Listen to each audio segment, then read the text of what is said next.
darn thing. And then he had his musicians come in and duplicate his parts when he took it out live. And well, that's almost like John Fogerty of Creedence Clearwater Revival, where he would do all the instrumentation as a demo for his band.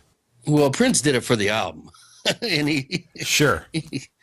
His buddy Andre, I think, did play bass on a couple of tracks, and there were some ringers that were brought in. I think Wendy Melvoin may have played some of her parts, but for the most part, the guy, he could do it all.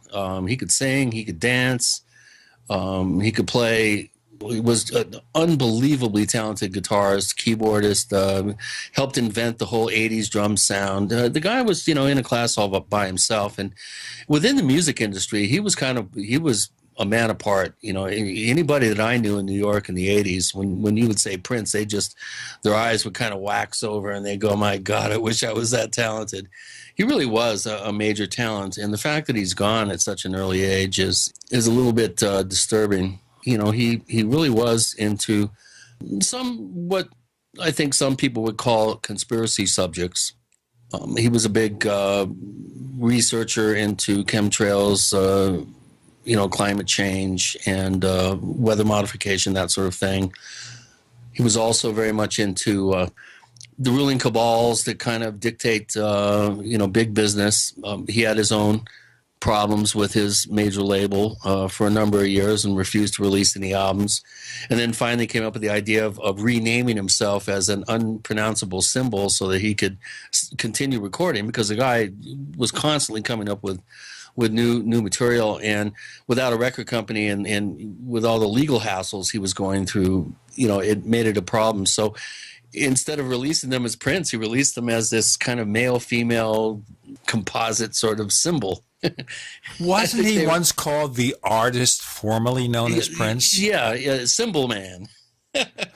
It's very interesting here how many artists, major artists, have problems with the record labels. You think, well, maybe the one-hit wonder or the artist who gets a year or two of success. But we're talking about people like a Prince, where you figure the record companies would be on their knees begging him to release product. Well, if they're not, tightening the brother up, the brother had the clout to say no and say, I'm sorry. I mean, the guy even, he directed his second film. I mean, the guy, Purple Rain was a big hit and everything, but his next film went Under a Cherry Moon or something like that. He actually directed it, even though it was a flop. But one thing you got to say about Prince, you never heard any scandals about him.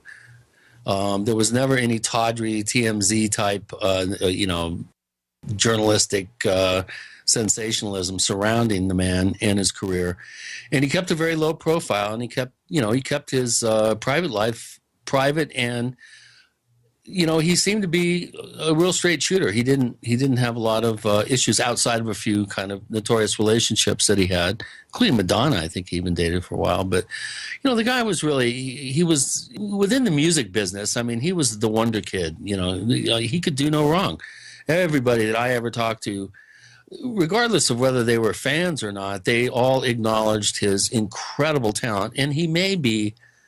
And, I would say he's up there in the top one or two people. Bowie is another one, very, very talented. But Prince took it that one step further. He could play all the instruments. He could arrange all the parts. He could, dance up a storm and give, Jimi Hendrix a run for his money on guitar. And the funny thing about it here, he was a little guy, 5'2". Yeah, he was a tiny, a tiny guy that was far bigger than life. Bless his heart, and we certainly hope that wherever he is, that he's teaching them a few things about music. Well, somebody said online that he died a Prince, but he's king in heaven. So I guess there's a hell of a band they're rehearsing right now up there, if you believe in that sort of thing. It sounds like a song that was out a few years ago. Rock and Roll Heaven. Yeah. All right, let's move on. That was up by the Righteous Brothers, I think, did that song. Now, you see, I remember a couple of things, but don't ask me about Prince. Don't ask me anything about Prince. I don't know. One other death occurred almost a month ago. A guy in his 90s that many of you probably remember the name, but you know what? We thought he was gone a long time ago. That was Albert K. Bender. Yeah. And I will tell you when we get to our next segment where we'll be featuring Nick Redfern and a surprise appearance from Greg Bishop, who couldn't miss this one. Yeah, couldn't miss this one, he says. We're going to talk about the fact that I met Albert K. Bender once in the early 1960s when I was a mere lad living in Brooklyn, New York at the time, and I went to a lecture conducted by Jim Moseley to have Bender discuss a new book called Flying Saucers and the Three Men. And I think up until then, the general impression of the Three Men in Black was that these are government agents. And certainly that's what transferred itself into the graphic novel from the 1990s and the three movies with Will Smith and Tommy Lee Jones, where the Men in Black were government agents. But in the case of the comic book and, of course, the movie, they were protecting aliens on Earth, but also dealing with bad aliens on Earth. So it's very different from the creatures, and I won't call them people or men, the creatures that Albert Bender talked about. And that's something we'll ask Nick Redfern about, and something we'll ask Greg Bishop about when we get him on. He'll be on probably not for the entire show because he'll be on a cellular connection, and I hope we get decent audio. You know, with cellular connections, you never know. Just want to remind you, check plus.theparacast.com for the Paracast Plus. We've got Nick Redfern, Greg Bishop, and more. With Gene and Chris, you're in the Paracast. I know that a lot of our listeners are interested in UFOs, the issue of giant skeletons found in America, paranormal investigations, and what the top researchers think about such topics. One online magazine has been presenting such unusual information since 1985. It is Alternate Perceptions Magazine at apmagazine.info. Use their search function to find articles on just about every topic imaginable. That's apmagazine.info. Do you need a website? Well, you can get a great deal on hosting services with Namecheap's legendary coupon code. They're offering substantial hosting discounts on shared hosting, business hosting, VPS hosting, reseller hosting, and even dedicated servers. Namecheap is preferred by millions. It's backed by a money-back guarantee. Use the coupon code LEGENDARY to cash in on the special deal at Namecheap.com, Namecheap.com. You're fired. According to the Small Business Administration, 75% of small businesses plan to eliminate jobs or reduce workers' hours to part-time. You're fired. According to Gallup, the unemployment rate recently jumped to nearly 9%, and the underemployment rate hit a staggering 17.9%. You're fired. 1 out of 3 young adults and 1 out of 2 recent college graduates are underemployed. Hello, I'm Keith Abel, a pharmacist and a home business entrepreneur. In 2011, I became one of those statistics myself. Instead of looking for another job in corporate America, I joined Dr. Joel Wallet, the Dead Doctors Don't Lie guy. We're creating steady incomes for ourselves and would like to show you how to do the same. If you want to supplement your current income, replace your income, so you don't have to become one of the statistics, then give me a call toll-free at 866-257-3105, 866-257-3105. You're fired. Don't wait till you hear those words. Start creating an extra income today. 866-257-3105. Are you worried about how dangerous the world has become? In these days of terrorist attacks, natural disasters, or even a future collapse, you need to be medically prepared to keep your family safe. I'm Joe Alton, MD of store.doomandbloom.net, where you'll find an entire line of uniquely designed medical kits and supplies for when help is not on the way. For everything from individual first aid kits to the ultimate family medical bag, go to store.doomandbloom.net today. That's store.doomandbloom.net. You'll be glad you did.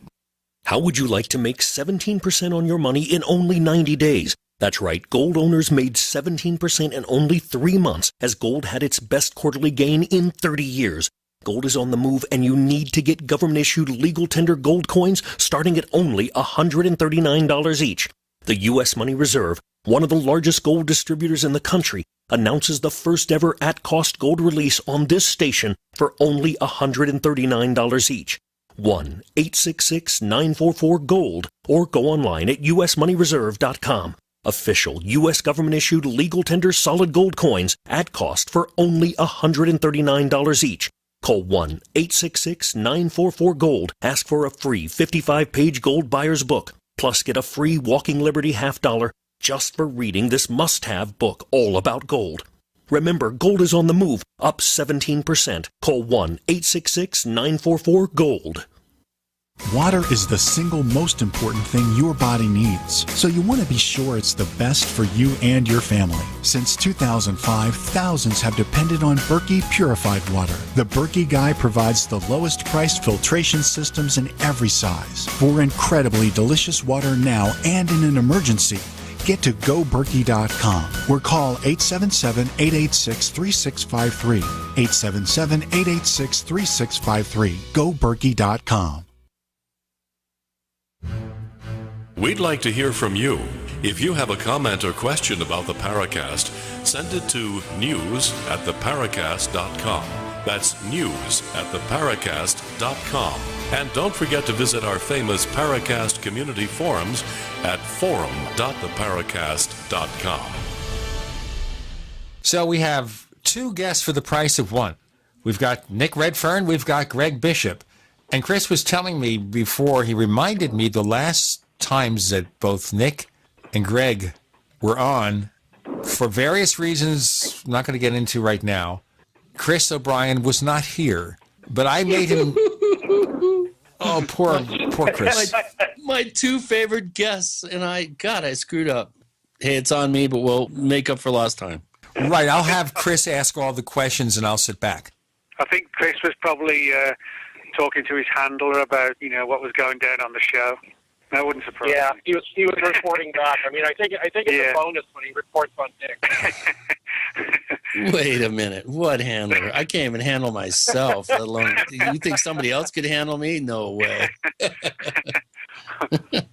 I know people have tried to handle me, and unless it feels good, I don't want to know about it. But let me get on with this. So I asked you briefly before we started, Nick, is there any paranormal, psychic, UFO connection that one can apply to Prince, or was he not related to any of that stuff?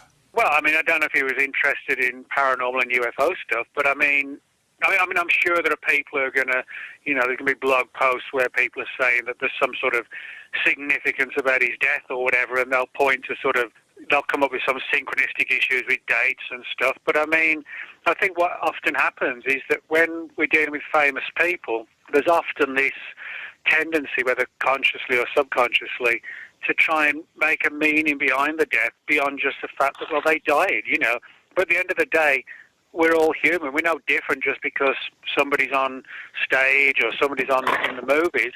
I'm sure it'll turn out whatever he died from. There's no reason, as I see it, to bring the paranormal into it. He was just a man in his late 50s who died, That happens every day.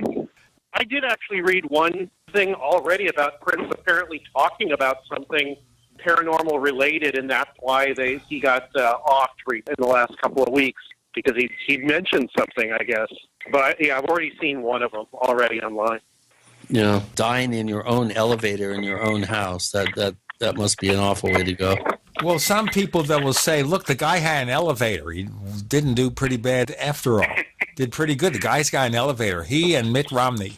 Let's move past Prince unless we hear a great conspiracy theory, because obviously rich people, famous people can't just die, as Nick says. Let's talk about somebody who died in March, and that was Albert K. Bender. Now, I mentioned in the previous segment of the show, Nick, that I met Bender exactly one time in the early mid-'60s when he was lecturing, very briefly, on that book, Flying Saucers and the Three Men. What can you tell us about Albert Bender, particularly for listeners who may have heard of him by name only, and certainly have heard of the Three Men in Black, but don't understand the full connection? Nick? Well, basically, Albert Bender wasn't the first person to report seeing a man in black. He was really the guy who was responsible for kick-starting the Men in Black mystery in the early 50s. And how it all happened was that Bender lived in the town of Bridgeport, Connecticut. He had a fascination with everything to do with the paranormal. When the UFO subject kicked off in 1947, he got involved in that. But as a kid, he was heavily into ghost stories. He was a big fan of H.P. Lovecraft and Edgar Allan Poe. And he was also someone who, as I said, gravitated to the UFO subject, and very quickly. What he did was to establish a group called the International Flying Saucer Bureau and set up this organization, a magazine. One of the things that Bender did was to establish an organization, the International Flying Saucer Bureau, and also his very own journal called Space Review. And both attracted a lot of attention, and certainly Space Review was sold across Australia, or at least people could subscribe to it, Europe, the United States, and elsewhere. Bender was an unusual guy, though, because he lived in the attic of this old house, and he converted it into what he called his chamber of horrors. And basically, it was sort of filled with ghoulish imageries of like demons and ghosts and devils and skeletons and things like that. And also about 10 large, eerie, staring paintings of large black cats. They were all around the room. And he had an obsession with clocks. There were clocks all around the room as well, like 15 of them or something like that. So he's an unusual guy. And he also had obsessive-compulsive disorder. And on top of that, Bender, when he set up the IFSB, and was sort of really sort of rolling along, quickly and getting all sorts of people subscribing and, became sort of a little force almost, within ufology. He started to have these run-ins with the Men in Black, and it began in sort of a strange fashion where he would go to the local cinema on a Saturday night. He didn't have many friends. He didn't have girlfriends. So Saturday nights for Bender, unfortunately, was sort of spent alone watching horror movies down the local cinema, which is probably not the healthiest way to spend your Saturday nights all alone. But anyway, he would talk about seeing these shadowy figures in the cinema. He would walk home and he would see them again. He didn't think too much other than the fact that he'd unsettled him a bit. But then on one occasion, he started to feel ill in his chamber of horrors, and he had to quickly lay down on the bed. He felt sort of like vertigo and lightheaded. He thought he was going to pass out. And the room was suddenly filled with this odor of like brimstone, which is classically attached to paranormal activity. And these three sort of fiery-eyed figures, in almost like a semi-substantial, semi-shadow-like, semi-physical, in black suits and fedoras, warned him off the UFO subject. And Bender was so terrified that he did quit the UFO subject. Now, what he did, he sort of gave some of the details, but not all of them, to Gray Barker, who was probably sort of one of the early gonzo-style writers of UFO stories. To the point where, for Barker, he would change a happy sunny day into a dark and stormy night, just for effect in the story. And Barker wrote a book in '56, much of which was devoted to Bender's story, called They Knew Too Much About Flying Saucers. And because Bender hadn't sort of confided all the details, Barker assumed, quite wrongly, that the Men in Black who'd come to visit Bender were from the FBI, the CIA, and the Air Force, one representative from each. And Bender didn't want to talk about it too much, so he didn't, say how you got it wrong. Now, what happened was that in 1962, when Bender had actually told, by now, Barker some more of the details, and Barker realized that the true or the real story, or the second story, was actually very different to the story he told, in that they knew too much about flying saucers, Bender was persuaded to write his own book, Flying Saucers and the Three Men, which portrayed the Men in Black as sort of definitively paranormal. And that book, Flying Saucers and the Three Men, is sort of littered with paranormal stuff. It's sort of a classic study, if you like, in the occult, even though it's sort of UFO themed. And then Bender left the subject pretty much. After that, he did a few tours and occasional lectures, but by the mid-60s, he was done with it and just focused on, by then he was married, and he was heavily into the music of Max Steiner, the composer, and ran his Appreciation Society, and essentially left ufology behind him. We've got more to come about Albert Bender, the Three Men in Black. We have Nick Redfern, we have Greg Bishop. With Gene and Chris, you're in the Paracast.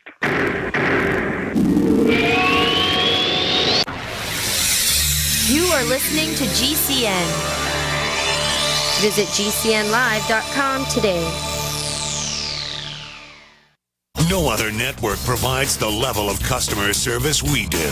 When it comes to radio advertising, we are your one-stop shop. And no matter how big or small your business is, we can help. Email us at advertise@gcnlive.com, and an experienced advertising executive will help you take the first step towards driving more customers to your business or website. Advertise at gcnlive.com. Easy, affordable, effective. Looking for that edge during those intimate moments? We see many ads for enhancement, but the side effects include death. At GCN Team, we should change the Healthy Body, Brain, and Heart Pack to the Healthy Libido Pack. The brain and heart are not the only organs that require a healthy vascular system. For proper blood flow at the right moment, go to GCNteam.com or call 877-878-4203. That's 877-878-4203. That's 877-878-4203. This is it. For the first time ever on this station, U.S. government gold offered at cost for only $139 each. With Wall Street suffering its worst start to a trading year in history, now is especially the time to be paying attention to gold. This first ever U.S. legal tender government gold offered at cost for only $139 each is from the U.S. Money Reserve. Call them at 1-866-944-GOLD. Gold is on the move, so don't miss out. For the first time ever on this station, U.S. government gold offered at cost for only $139 each. 1-866-944-GOLD or online at usmoneyreserve.com. Ask for a free 55-page gold buyer's book, plus get a free walking Liberty $50 just for reading this must-have book. Get your free gold book, your free $50, but most importantly, get your gold at cost for only $139 per coin. 1-866-944-GOLD.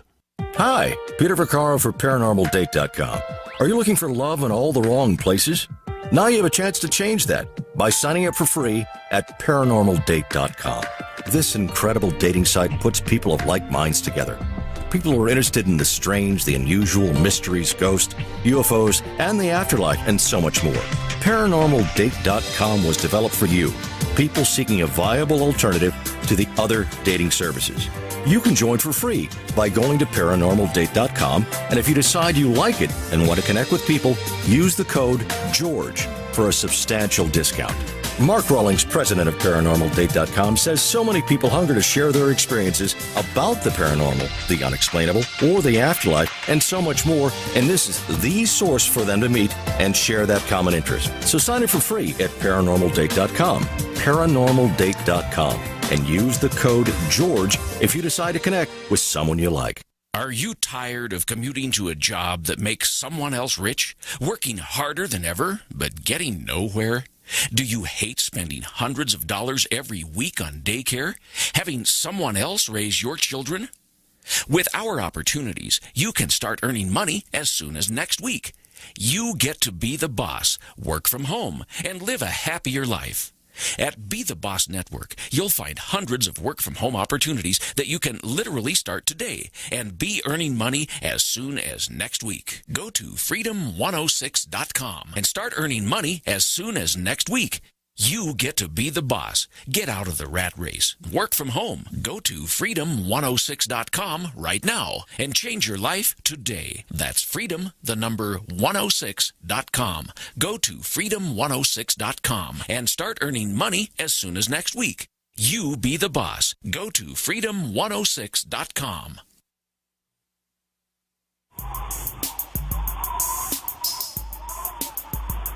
Hey, this is Marie D. Jones, the author of This Book is from the Future, and you are listening to the Paracast, the gold standard of paranormal radio.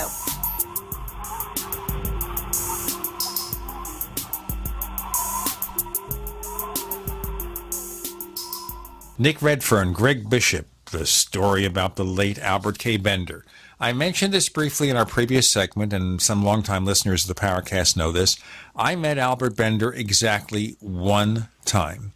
He gave a lecture before Jim Moseley's little group in New York City about flying saucers and the three men, and he gave the story, and then we had dinner.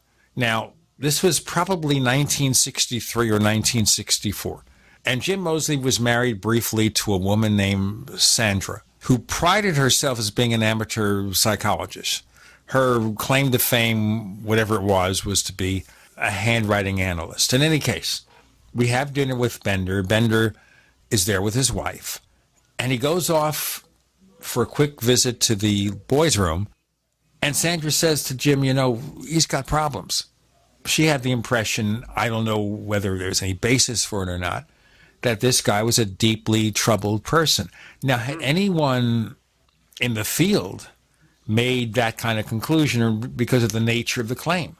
Well, I mean, Bender made that claim himself, or, admitted it. I mean, for example, by his own admission, throughout the early 50s, he had a total phobia that he was going to develop cancer. Ironically, he lived to 94. I mean, he admits that in his book. He said he didn't know how it came about. He just had this irrational fear that he was going to develop cancer.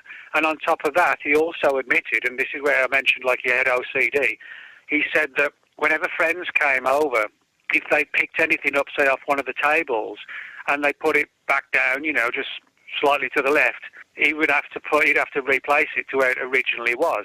If anything was slightly moved, like I don't know, for an old typewriter, anything, he couldn't stand it. He would just sit looking at it until he had to get up and put it back where it was.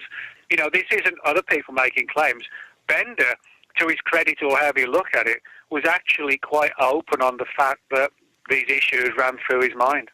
Now, I've known people who have OCD, and for those who want to see a really graphic presentation, there's a TV show called Monk about an obsessive-compulsive detective. That's exaggerated from how the condition normally displays itself. But if you want to see it, with Tony Shalhoub as Monk. It must be terrible for people, where you're driven to sort of repeat things like 15 times over or whatever. Oh, it must be. Okay, so we get to Bender, and he basically goes into normal civilian life after he leaves the UFO field. Now, the characters, the three men in black, became part of a graphic comic book, but it didn't have the mystic psychic aspects of it. These were physical people who were part of a government agency that dealt with space people. So was there a specific reason why none of that transferred to the graphic comic book? Well, I mean, the comic books didn't come out till sort of the 90s, and it only lasted for 4 issues. It wasn't like a long-running thing. But, I mean, certainly today, if you ask most people, the general public, their perceptions of Men in Black, they know from the movies, and they know that they're sort of secret agents. But, I mean, you go back to the 50s, and when you have Bender's Men in Black, they look weird. And then when you go into the 60s, we like all the stuff in Point Pleasant, that Gray Barker again, and also Keel, obviously, the Mothman prophecies, they chronicled as well. And those Men in Black were strange and weird, and nearly all the reports that I get, because I've written several books on the subject, I get dozens and dozens of stories. Very rarely do they come across like so-called government agents. But what I think happened is that certainly Gray Barker's book was full on for the secret agent angle. They knew too much about flying saucers that came out in 56. That book solely presents the Men in Black as government people. And so I think what happened, there was this divergence from Bender's original experiences to where people picked up on, they work for the government. And Bender was sort of leaving the subject, or left it, and didn't want to get dragged into it, and felt that if he talked about what really happened, he would get dragged back in. So he wasn't willing to sort of say, hey, Barker's got it wrong. So I think that it was largely Barker's book, I think, that kicked off the idea that, they're from the Pentagon or the CIA or whatever. Right, but as you say, Albert Bender's encounter wasn't the first time we had three Men in Black or anything similar. What about earlier cases? Well, yeah, I mean, certainly the most visible one would be the equally controversial Maury Island case of June 47, when allegedly a UFO exploded over Maury Island in the harbour there and showered down all this wreckage into the water. And according to the story, one of the key players, Harold Dahl, who was responsible for collecting some of this wreckage, claimed that he'd been visited by a man in a black car and a black suit who knew everything about what he'd been up to, who could almost repeat sort of in literal fashion certain conversations that Dahl had, and who went on to threaten him and his family if he didn't shut up about the Maury Island case. So, that. Now, we don't know if this was sort of some intelligence agents or if it was sort of one of the weirder men in black. All we know is that somebody in sort of black fedora and suit turned up and threatened him. But, that's how the guys all dressed back then. So, without any information which unfortunately suggests or doesn't suggest that, the Harold Dahl's MIB was sort of pale-faced and weird-looking, we'll still really never know which sort of angle he was coming from. Now, those of us who've listened, have been with the Paracast for so many years, we remember when Jim Moseley and Tim Beckley talked about somebody who was seen watching the apartment in which John J. Robinson lived.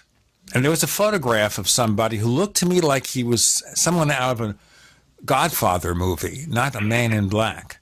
But this was like Jack Ruby. Kind of, sort of. Maybe Greg wants to talk about that, perhaps? The only thing I remember about that is I believe Beckley and or Moseley both told me they were trying to mess with Robinson, and actually that Moseley ran out there very quickly. I guess he took a ferry or he took some mode of transportation out to Robinson's house, appeared at his door or in his neighborhood, and then took off very quickly and went back to where he was, back to his apartment in New York City, and then called him in less time than Robinson thought that he could, just to hoax him into thinking that he had a Men in Black sighting. And as I remember it, Beckley told me that picture was of somebody completely different, had nothing to do with Robinson whatsoever, although later I think Robinson saw the picture and kind of freaked out. Anyway, but the whole thing was basically Moseley and I think Beckley to some extent, but mostly Moseley, of course, as he did, playing a joke on a researcher. And, of course, Jack was involved in mysticism quite a bit. I knew Jack. Well, a lot of the people involved in the UFO subjects who've had Men in Black encounters have been involved in sort of the paranormal and the occult. Bender was. Bender was up to his neck in it. Yeah. When I hear about this, about Bender, the first thing I think was when somebody does some sort of ritual and they call something up inadvertently or whatever, and then they can't get rid of it. That's one theory I have of what happened to Bender. And that, he called up a tulpa or some kind of spirit or something that even just messed with his own mind internally and freaked him out. I mean, if you get in a paranoid state, you notice or maybe make up and then notice a lot of things that you wouldn't when you're not in that paranoid state. I know from firsthand experience.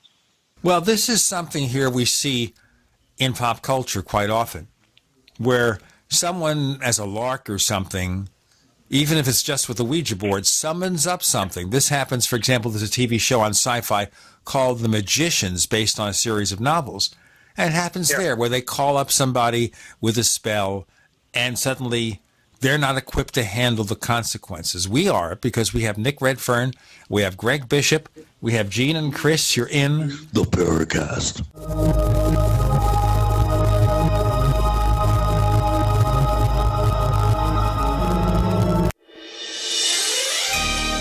Thank you for listening to GCN. Be sure to visit GCNlive.com today. Conspiracy Journal is your #1 source for the hidden world of the weird and strange. We bring you thought-provoking and controversial material for free-thinking individuals who are seeking what is really going on in our world today. Some of this material may adversely affect you. Other pieces are meant to enlighten. Either way, be prepared to be intrigued by such things as the reality of UFOs, ghosts, strange creatures from time and space, hidden conspiracies, time travel, Nikola Tesla, suppressed technology, and a whole lot more. You can find out more by visiting our website at conspiracyjournal.com. There you can sign up for our free weekly newsletter sent directly to your email address. Find out what they don't want you to know.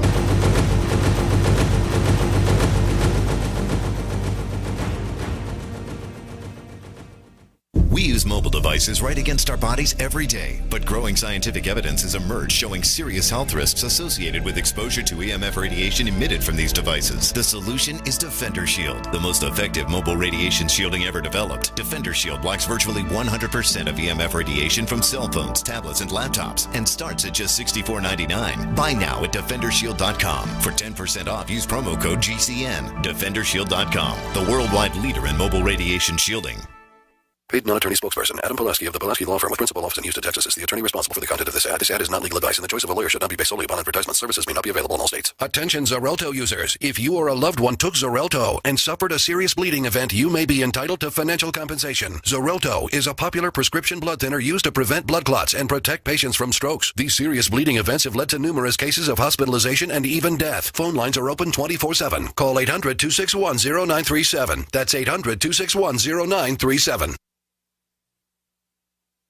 Are your Google search results killing you? Unflattering content in blogs, news articles, online reviews, social media, or other sources can jeopardize your reputation, your business, and your livelihood. Let Reputation.com help. Our patented technology will make the truth about you more visible while pushing down unwanted negative content. Improve your Google search results. Call Reputation.com at 1-800-831-0771 for a free consultation. That's 800-831-0771. Are you worried about your mom or dad living alone in their house? Hi, I'm Joan London.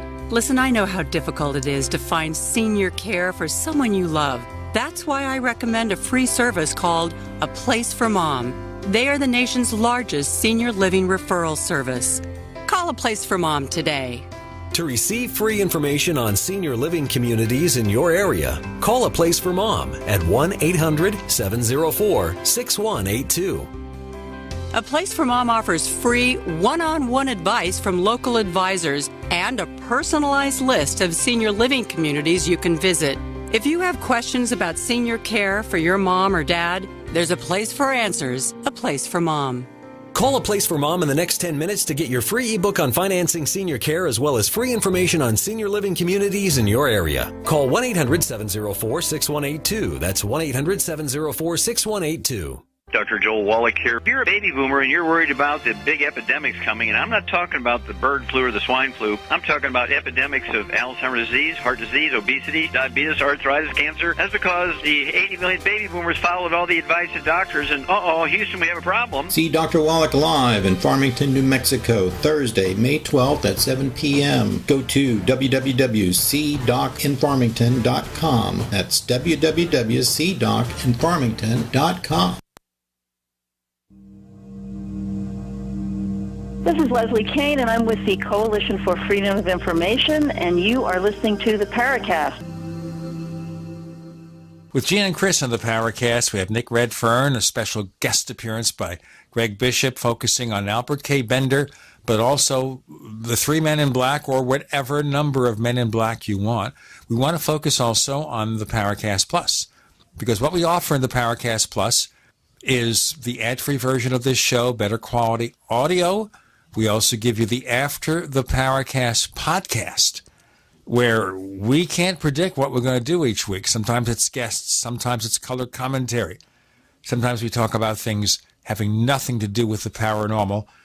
We're also introducing a few excerpts from this book that Chris wrote with Ray Stanford. So that's coming up. We have the first chapter. It'll be up probably by the time you hear this episode.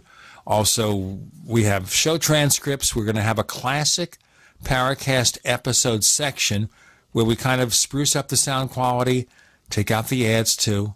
That's coming up. Learn more about it at plus.theparacast.com. Low subscription rates. Check it out, plus.theparacast.com. The Paracast Plus. Indeed. You want to join it. No excuses here, okay? No excuses whatever.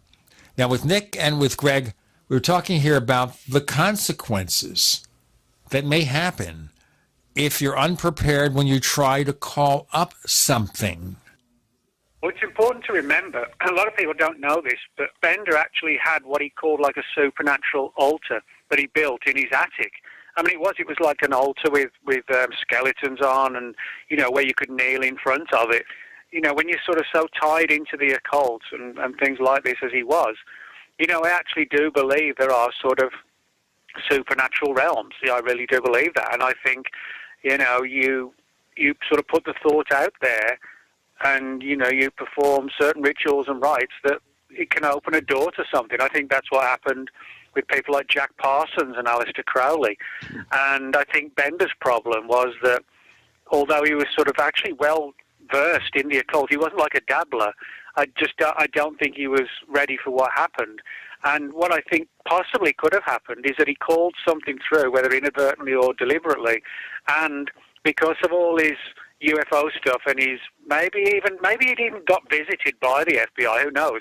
But if he had, perhaps all the fear and the imagery of the visit by the Men in Black conjured up in his mind something that was paranormal, or it brought something through which sort of manifested in the exact sort of imagery of the thing that was worrying him, that maybe he'd really been visited, and then lo and behold, he gets sort of a visitation from a paranormal equivalent that just decides to screw around with him. Well, now, is this a physical phenomenon, Nick, or are people just kind of deluding themselves? Well, I don't think people are deluding themselves, but I have a lot of cases where, when I've listened to the witnesses, when they've talked about seeing the Men in Black in their homes, and opening the front door and letting them in and being threatened, that many of these cases have seemed to occur and the witness is in a kind of altered state. And in some cases, I actually do suspect that there was actually nobody in the room with them. They were placed something, probably external, but I mean, you can never say, what the intricacies of the human mind can do. But I think that they were sort of rendered into a state where it was almost like a Matrix type state, where the event didn't occur in normal reality as we understand it. In other words, if Greg had been walking past the window and looked through, he wouldn't have seen anything other than the person sat on the couch staring in some weird fashion and nothing going on. So I do have a few reports where I don't think it's people hoaxing or fantasizing or dreaming. I do think some of them may have been sort of almost like a holographic type event or something like that. Oh, I was going to ask Nick, how do you make the determination between something maybe actually physically happening that any of us could see and something that you just described where it might be some sort of a projection, a hallucination, a hologram, whatever you want to call it? What do people tell you that makes that distinction? Well, the one more than any other is the actions, not of the Men in Black, but of the witnesses, where, they hear the knock at the door and they let them in. I'm sure if it was any of us or most people, if you're in a normal state of mind and you hear 3 slow bangs on your front door at midnight, you're not just going to throw the door open. At the very least, you're going to look through the spy hole. And if you see 3 guys like 5 feet tall with skin the colour of a bottle of milk, you're not going to let them in. But people do. And people invite them in and they sit down and they get the threat given, etc., etc. And I think if this was just a normal situation of somebody knocking on the door and coming in, the reactions of the witnesses wouldn't be the way they are. And it almost is sort of like, if you have a dream, and at the time it all seems totally logical, you wake up the next morning, you think, well, that dream was totally stupid, but at the time it wasn't. And so I kind of draw that parallel, that at the time it's stupid to unlock the front door at midnight and let these guys in. But then afterwards they're like, well, I did do that, why did I do it? But maybe they actually didn't. Maybe it is a projection of some sort. I don't know for sure. None of us really know. But having more than a few cases where I've wondered if the person was sort of rendered into some sort of weird altered state, when the encounter was going down. Well, I think we should kind of backtrack a little bit here and give some of our newer listeners who are not as up to speed on the subject as we are, give them kind of a thumbnail sketch of how you define what a Men in Black or the Men in Black are. One thing that is often associated with accounts of these visits are what seem to be brand new but old luxury cars like a Cadillac or a Lincoln. And oftentimes they're described as black-colored, but looking brand spanking new, even though they're maybe a decade or two old. They're from Cuba. Greg, do you want to sort of give the sort of a prototype description of the MIB? I guess so. I mean, the classic one I think of, and Nick just wrote the book on this, so, you know, he can jump in whatever and say, wrong! But the classic is if you have some kind of a UFO sighting, this is the UFO literature, at some point, very soon after the sighting, somebody shows up at your door looking as Nick has described and Chris has described, and telling you, and seemingly knowing everything about your personal life, and more importantly, every little detail of the sighting you had, repeats that back to you and warns you not to talk about it to anyone. And then they drive away, or walk out the door, and the people look out the door, and the person isn't there right after they walked out the door. Or they go out to a car, and the car doesn't make any noise, or sometimes they say it has some kind of strange glow inside. Anyway, there's a lot of very, dream imagery, horror-like imagery, or whatever associated with it. Basically, a lot of destabilizing, dark things going on with people who might think they want to talk about their experience. Although Nick could probably speak to this. This is classic stuff from the 50s, 60s, all the stuff I read when I was a kid. I don't know how that's changed in more modern times. Maybe Nick can talk about that. Well, I mean, most of the reports I get today are very much sort of fit the mold of the 50s. You know, I've done 3 books on the Men in Black. I've got one coming out shortly on Women in Black. And I'd probably get, I would say on average, about 3 to 4 Men in Black reports every week. Now, some of them are recent ones. Some of them date back decades. Yeah, I was going to say, wait a minute, 3 or 4 a week? Yeah, I'm not kidding. And yeah, and most of them are along the lines of, you know, the fedora hat, the weird-looking pasty, plastic-like skin that's sort of white, totally emotionless, and where there's very often a paranormal aspect to it as well. For example, in some of the recent cases I've got, where people have actually seen Bigfoot and they've been visited by the Men in Black, or they've been dabbling with Ouija boards, and other cases where there were things like spontaneous outbreaks of poltergeist activity. And so, in other words, most of the cases I get don't fall into like the secret agent kind of category. They still fall into the angle of the kind of thing that Bender was talking about in the 50s and Keel was talking about in the 60s. Do they know about these things? Well, I'm sorry, Chris. They do, in the sense that because people have been exposed to the Men in Black mystery through the movies. So everybody knows the term Men in Black. But for the most part, you know, people just want to share the stories and say, you know, can you explain it? Or say, well, the best I can do is tell you that what you told me parallels what I've heard in a lot of other cases, and which is true, you know. And so for that reason, we're clearly dealing with a phenomenon that hasn't really changed. We have Nick Redfern, we have Greg Bishop. With Gene and Chris, you're in Paracast.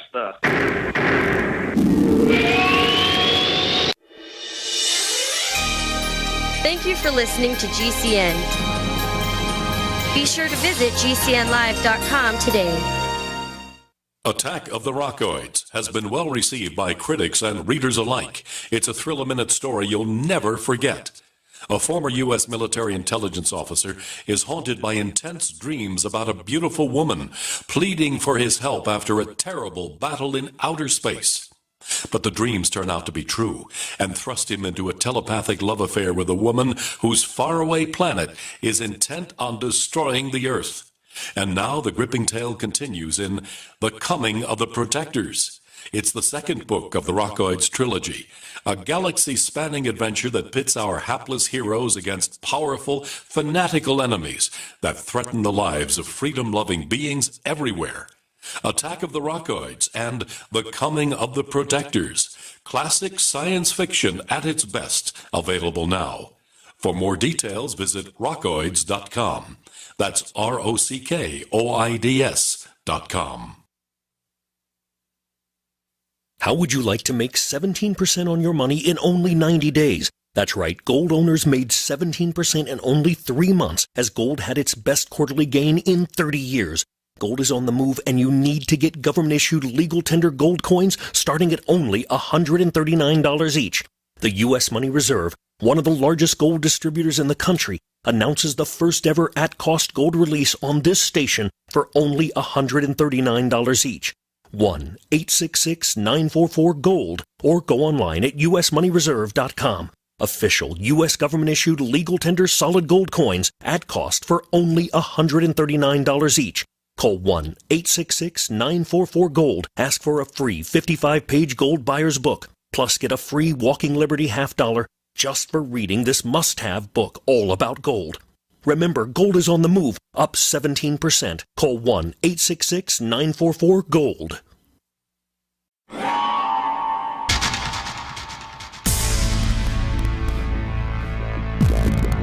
Welcome back to the Paracast, the gold standard of paranormal radio. And now, here's Gene Steinberg.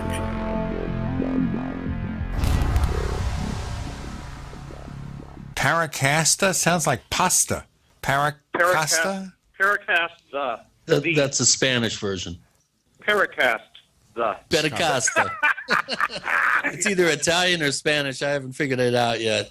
Well, it's in the language of Kayak, folks, which you would not know that unless you read the book Flying Saucers and the Three Men. But Nick was immersed in describing something. I want to finish that before Chris chimes in with a question. Well, yeah, I was just basically saying that, the imagery that we have today is still the old imagery. And when Greg asked the question, do people sort of know what they're talking about? Are they aware of these things? A lot of them are aware of the phenomenon through the movies. But, a lot of people, I don't think, are aware that when they sort of relate certain little items that most people wouldn't pick up on, but I have picked on because, they're sort of, they're threads that run through a lot of cases, like the Ouija board angle. I've got probably now 10 or 11 cases of people who said, I was using a Ouija board, and then the next night I was having this weird dream of this guy in the bedroom wearing a black fedora hat.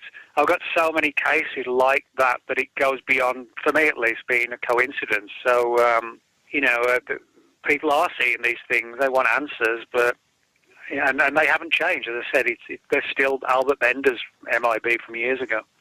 And I should chime in here, to use your term, and point out that there's also in the 60s and 70s, there was this veneer of weirdness, like these beings or entities, whatever you want to call them, didn't seem to be comfortable in their own clothing or their skins. They would do things strangely. They had strange walks, try to eat jello with a knife, or I think was in, a valet book.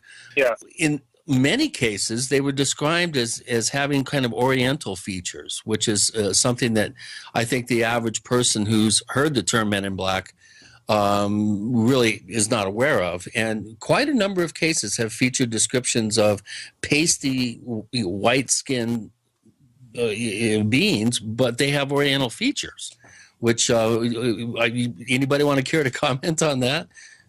The only thing I can think of when I've read these things and what Chris is saying, and at this point in my life, is that maybe people are ascribing Oriental features to something that they don't exactly know what an Oriental feature is, or they get it from the movies or something like that. The other weird thing that I was thinking of while Nick was talking is, how do the people know this stuff, except because I'm really having a hard time with what's the reality of the Men in Black. I have a feeling they're kind of like Bigfoot, that they're kind of there when they're there, but when they're not, and they need somebody there to actually, in a lot of cases, if it is truly a paranormal type experience, to sort of bring them into existence, or at least have something to react against, if you can see what I'm getting at.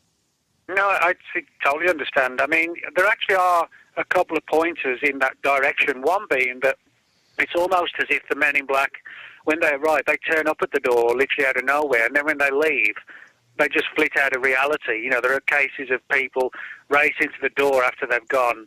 They suddenly come out of this weird stupor and they race to the door, and there's no sign of them. There's no footprints. There's no cars. It's almost as if before they came through the door and left, and after they left the door, they didn't exist in some fashion. But one of the interesting theories that sort of ties in with what Greg said about tulpas and the idea that, are they only sort of temporary manifestations? The one thread that runs through all the Men in Black reports is that they try and frighten people. Now, if you look at some of these stories about tulpas and thought forms, one of the theories is the idea that they sort of thrive on human emotion, high states of emotion. So in that sense, you can make an argument maybe the threat actually isn't a real threat. It's not designed to silence the person about talking about UFOs. Maybe the threat is designed to frighten the person, and then that allows them to sort of, in a parasitic fashion, feed on all that adrenaline and stress chemicals running around the body in a strange way, presuming, of course, that's feasible. But, I do sometimes wonder if the threat is like a ruse to provoke a sort of high state of emotion, which maybe is important to them in some fashion. Well, one thing that I've noticed in a lot of reports is that the Men in Black know details of an experience that in some cases has not even been told to another individual by the witness. So it's almost like they could read the witness's mind, and they know facts that there's no way they could have gone to like a neighbor or to a friend and gotten that information, because the witness will say, I never told anybody, and right after I had this experience, boom, these creepy guys showed up, or women. Well, it sounds like it's coming from, if nobody else has been told, maybe a lot of it is coming from the person, but leaving out the fact, whether there's an actual physical Men in Black there or not. It also brings what you just said, Chris, and Nick, was something another researcher told me recently about fear being a carrier wave for weirdness. Mm. Well, that would make sense. It would explain, as you said, Greg, about how the Men in Black would know all about your experiences, because maybe that fear factor is sort of actually in some way responsible for creating the Men in Black in the first place. So of course they're going to know, what's going through your mind. Right, exactly. So he does go, but I mean, this is one of the things more than any, one aspect more than any other of the UFO subject, where it involves researchers and the witnesses. If you look at somebody who's spoken, to a researcher about a UFO incident they've had, well, the person telling the story has had the experience, and the researcher is collecting and analysing the data. But what you often find in Men in Black cases is that, there are the witnesses who talk about their experiences, and then when researchers investigate the Men in Black, sometimes or quite often they find themselves on the end of the Men in Black as well. Now, that doesn't often happen in like abductions or contactee cases. It's like the researcher and the witness is separate, like the police interviewing a victim of a crime, but not with the Men in Black. It very often is the case that, the researchers start getting weird phone calls, or somebody stops outside the house and takes a photograph, all sorts of strange things like that, which I know Greg's had. Let me ask you a quick question here, Nick. The people you've talked to who have encountered some kind of man in black or men in black or women in black phenomenon, were they previously familiar with the legend of the Men in Black before they had this experience? Or was it new to them? It was it wasn't new to them in the sense that they knew of the movies, but they didn't have, for the most part, preconceived knowledge of, the whole history of the Men in Black. A couple of them said, obviously I'm paraphrasing here, but I know a couple of them said stuff like, I saw a couple of Men in Black, or they visited me, and they were, straight out of the movies, that kind of thing. So they knew who they were, because there was this sudden, in the mid to late 90s, this sudden shift where everybody had heard of the Men in Black, you see what I mean? But certainly the ones I've spoken to who made the analogy between the movie versions, they didn't know anything about, or never even mentioned, the weirder aspects. It was just they were in black suits and they threatened me. They were the Men in Black. So, but again, that's one of the awkward things when you're trying to study these cases, is because, it's better that pre-90s, you could say a case, I wouldn't say it's more credible, but you could analyse it easier without the sort of infection, if you like, caused by the movies, which led everybody on the planet to have heard of the Men in Black. It's funny how memes can propagate. Mm. But I don't know if Greg wants to talk about his own, that sort of weird stuff that happened and whatever. You know what? Let's have Greg talk about that in our next segment. This way it gives people time to take a breather, him time to take a breather, and rehearse his best Paracast stinger yet. So we'll be back with Nick and Greg Bishop. And reminder, if you want to learn more about the Paracast Plus and all the great stuff we offer, check out plus.theparacast.com, plus.theparacast.com. We tell you how to join, the features, and so much more to come. With Nick and Gene and Chris and Greg, you're in the Paracast.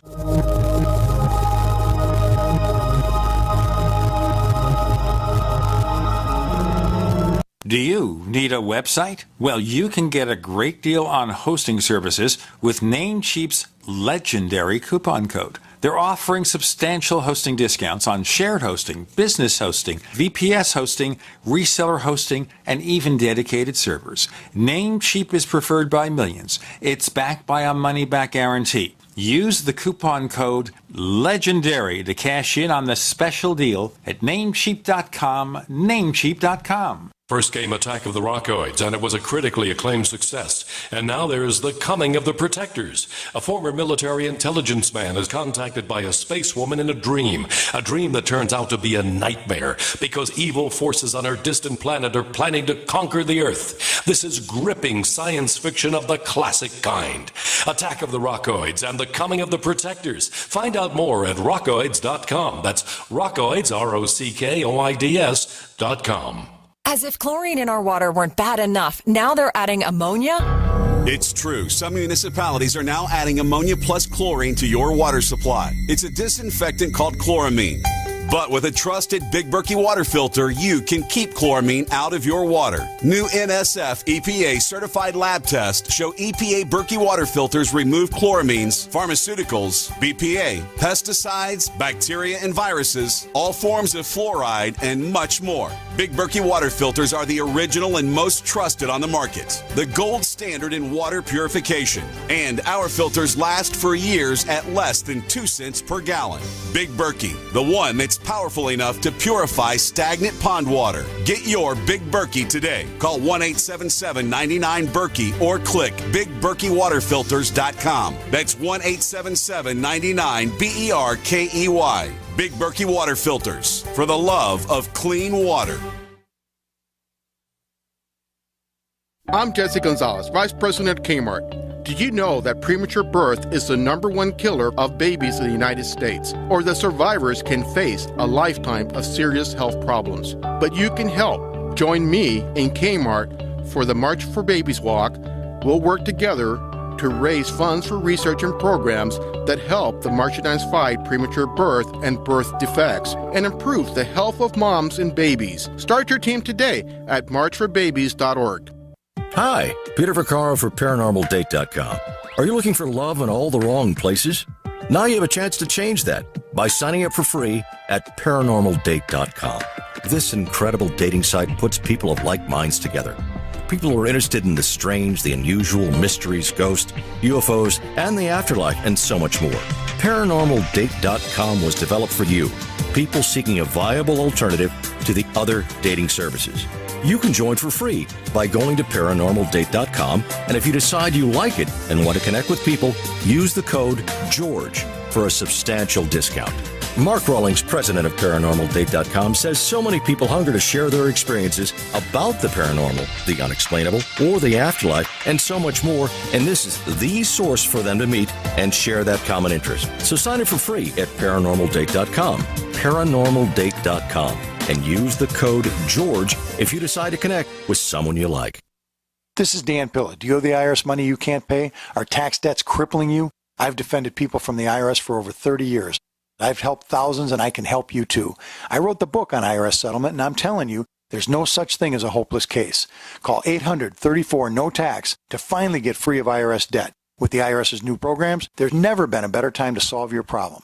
Call 800-34-NO-TAX. That's 800-34-NO-TAX, or my website, danpilla.com.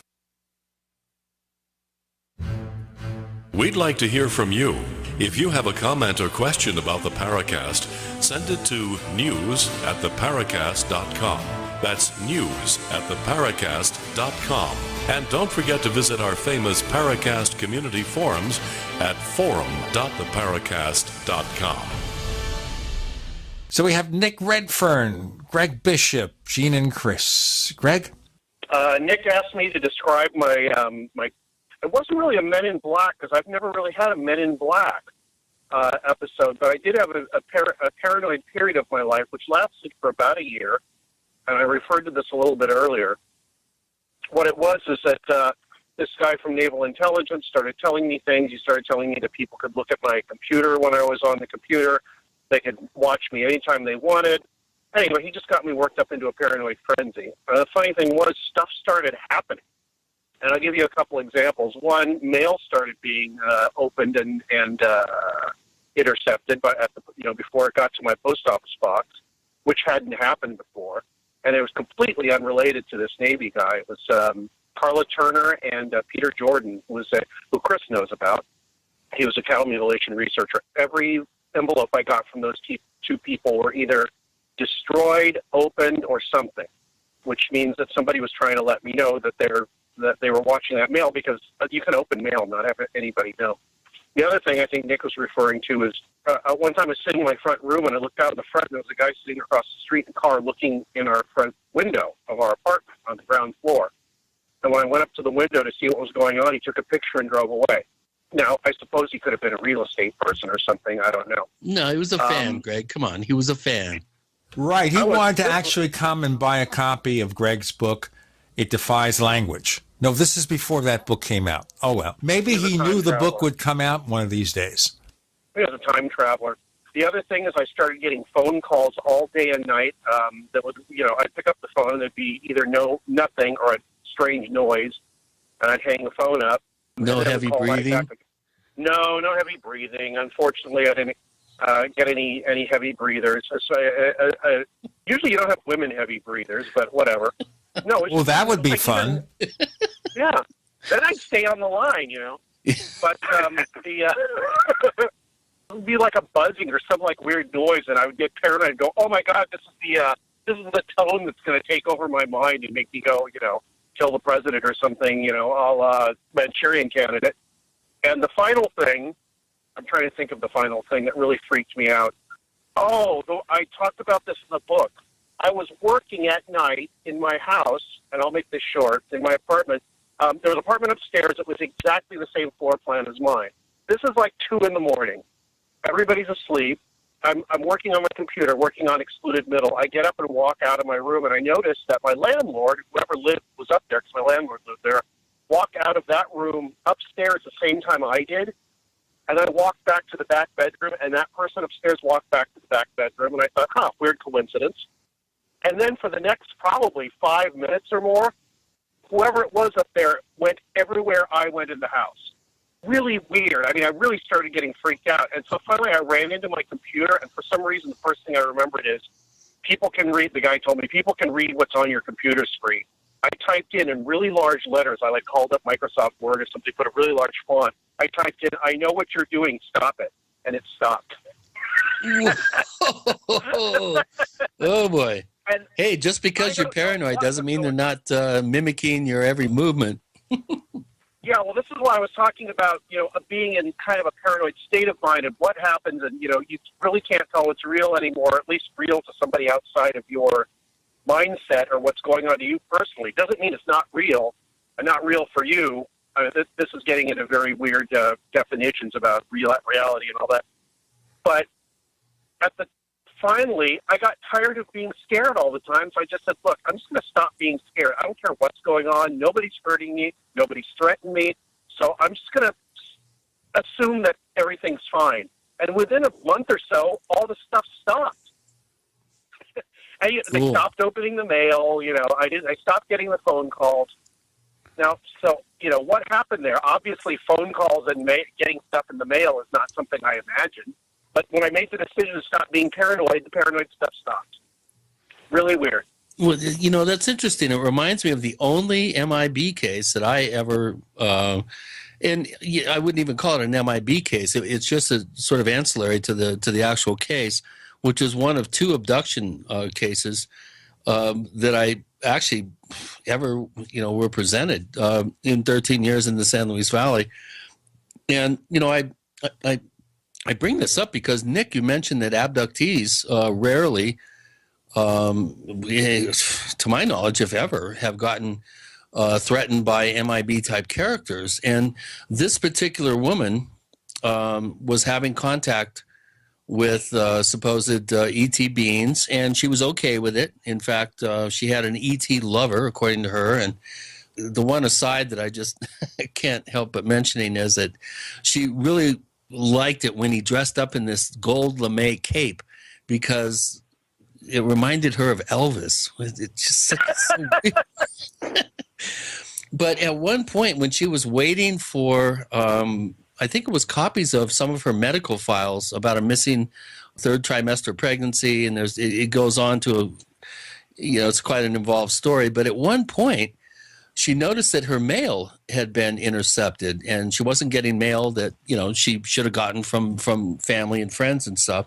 And one day she was looking out down her long driveway, which is about a quarter mile long. She was a rancher woman and had a horse ranch. And she noticed at the end of her driver, she said it was like this old Cadillac, if I remember correctly. And she said these two guys were out there, and she said it was like the Blues Brothers were going through her mailbox and all her mail. She described them as the Blues Brothers. And when she ran down there and started yelling, they'd quickly jump into the car and sped away. And she actually filed a report with the post office about, people, rifling through her mail, and actually made a report to the local county sheriff's office, which I was able to corroborate. So there's a case of an alleged abductee or contactee, if you will, that had the Blues Brothers, MIB types, rifling through her mailbox. I love it. She actually stopped getting her mail at her house and got a P.O. box in town as a result of that. Don't all talk at once.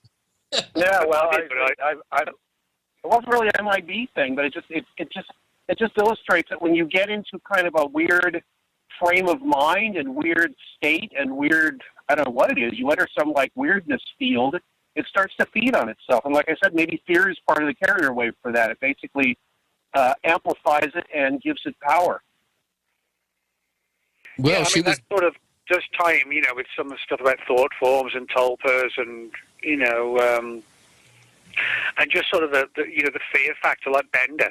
I don't think it's a coincidence that Albert Bender got so many weird Men in Black experiences when he was someone who lived a life filled with stress, a life filled with paranoia, and, well, not to say life full, but I mean during those formative years in ufology, when he was very stressed out, frightened by it all, fearful, developed this fear of cancer, and he lived in his mother's attic.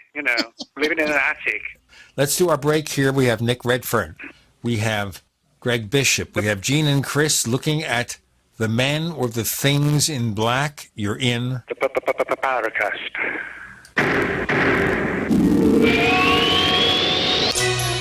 Thank you for listening to GCN. Visit GCNlive.com today. Worried about lead, fluoride, and other contaminants in your drinking water? Get a ProPure with the Pro 1G 2.0 cleanable reusable filter and remove up to 200 contaminants. Drink water the way nature meant it to be. Clean, crisp, and refreshing. See the complete line of ProPure products, including the new ProMax shower filter. There's a ProPure for you. Visit your authorized ProPure dealer for details or ProPureUSA.com. That's ProPureUSA.com or 800-544-3533. You've seen crazy diets to lose weight. At GCN Team, our healthy body weight loss system simply neutralizes the body, bringing down cravings. It has been proven that nutritional deficiencies drive appetite for carbs, sugars, and fats. Lose weight the easy way. Find us at gcnteam.com or call 877-878-4203. Fighting cravings is a fool's game. Give the body what it needs to be satisfied. Again, 877-878-4203. That's 877-878-4203. This is a healthcare alert from the Pain Relief Hotline. If you, a family member, or a loved one suffers from knee, back, shoulder, or ankle pain and have Medicare as your primary insurance, we've got great news. You don't have to suffer any longer. You can immediately qualify for a pain-relieving brace at little or no cost to you by calling our 24/7 Pain Relief Hotline at 866-389-0620. Delivery is free and all paperwork is handled for you. If you are on Medicare and have knee, back, shoulder, or ankle pain, don't wait. You can qualify to immediately receive a pain-relieving brace at little or no cost by calling our 24/7 Pain Hotline now at 866-389-0620. Our representatives are standing by 24/7 to take your call and rush you your pain-relieving brace at little or no cost to you. Shipping is free and all paperwork is handled for you. Just call 866-389-0620. That's 866-389-0620. Again, 866-389-0620. Did you know a dirty CPAP system can make you sick? If you knew what could be growing in your mask and hose, you might not sleep so well. But now, SoClean.com has released the world's first and only automated CPAP cleaner and sanitizer. It kills 99.9% of all CPAP germs, and it's completely hands-free. For a limited time, you can try SoClean risk-free for 30 days. Just call 1-800-900-0684. SoClean changed the CPAP experience for the better. My health has improved. It's simple to use, and I'm not worried about infections. SoClean destroys CPAP bacteria, viruses, and germs with no hassle. Never have to clean your machine by hand again. There's no water, chemicals, or disassembly. Just pop in your mask, close the lid, and presto, your CPAP system is clean and fresh in minutes. Call SoClean.com to try it risk-free at home for 30 days. This is a limited-time offer, only available by calling 1-800-900-0684. That's 1-800-900-0684. I'm Nick Soboleski, a Select Quote agent with a true story that could save you hundreds of dollars a year. A woman named Linda just called. Her husband, Ray, has a $300,000 group life insurance policy, but is changing jobs and can't take it with him. Well, I impartially shopped the highly rated term life insurance companies we represent and found Ray, who is 41 and takes medication to control his cholesterol, a 10-year, $500,000 policy for under $26 a month. That's almost twice the coverage for less than half of what he had paid. If SelectQuote hasn't shopped for your life insurance, you're probably paying too much. For your free quote, call 1-800-403-4885. That's 1-800-403-4885. 1-800-403-4885. Or go to SelectQuote.com. We shop, you save. Get full details in the example policy at SelectQuote.com/commercials. Your price could vary depending on your health, issuing company, and other factors. Not available in all states.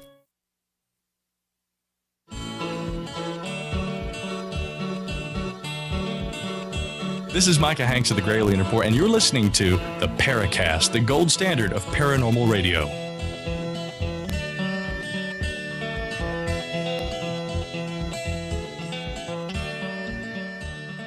That's Nick Redfern with Greg Bishop and Gene and Chris. By the way, Greg is on the road with his cell phone. So if it sounds a little bit warbly, it's because he's underwater. I stopped at a scenic spot, and I'm sitting still here in the car. So I'm trying to hold it together here, Gene and Chris. You're doing good, bro. You're doing good. So let's go on. Chris, any questions from our listeners of Nick? Yeah, we do. There's actually several really good ones.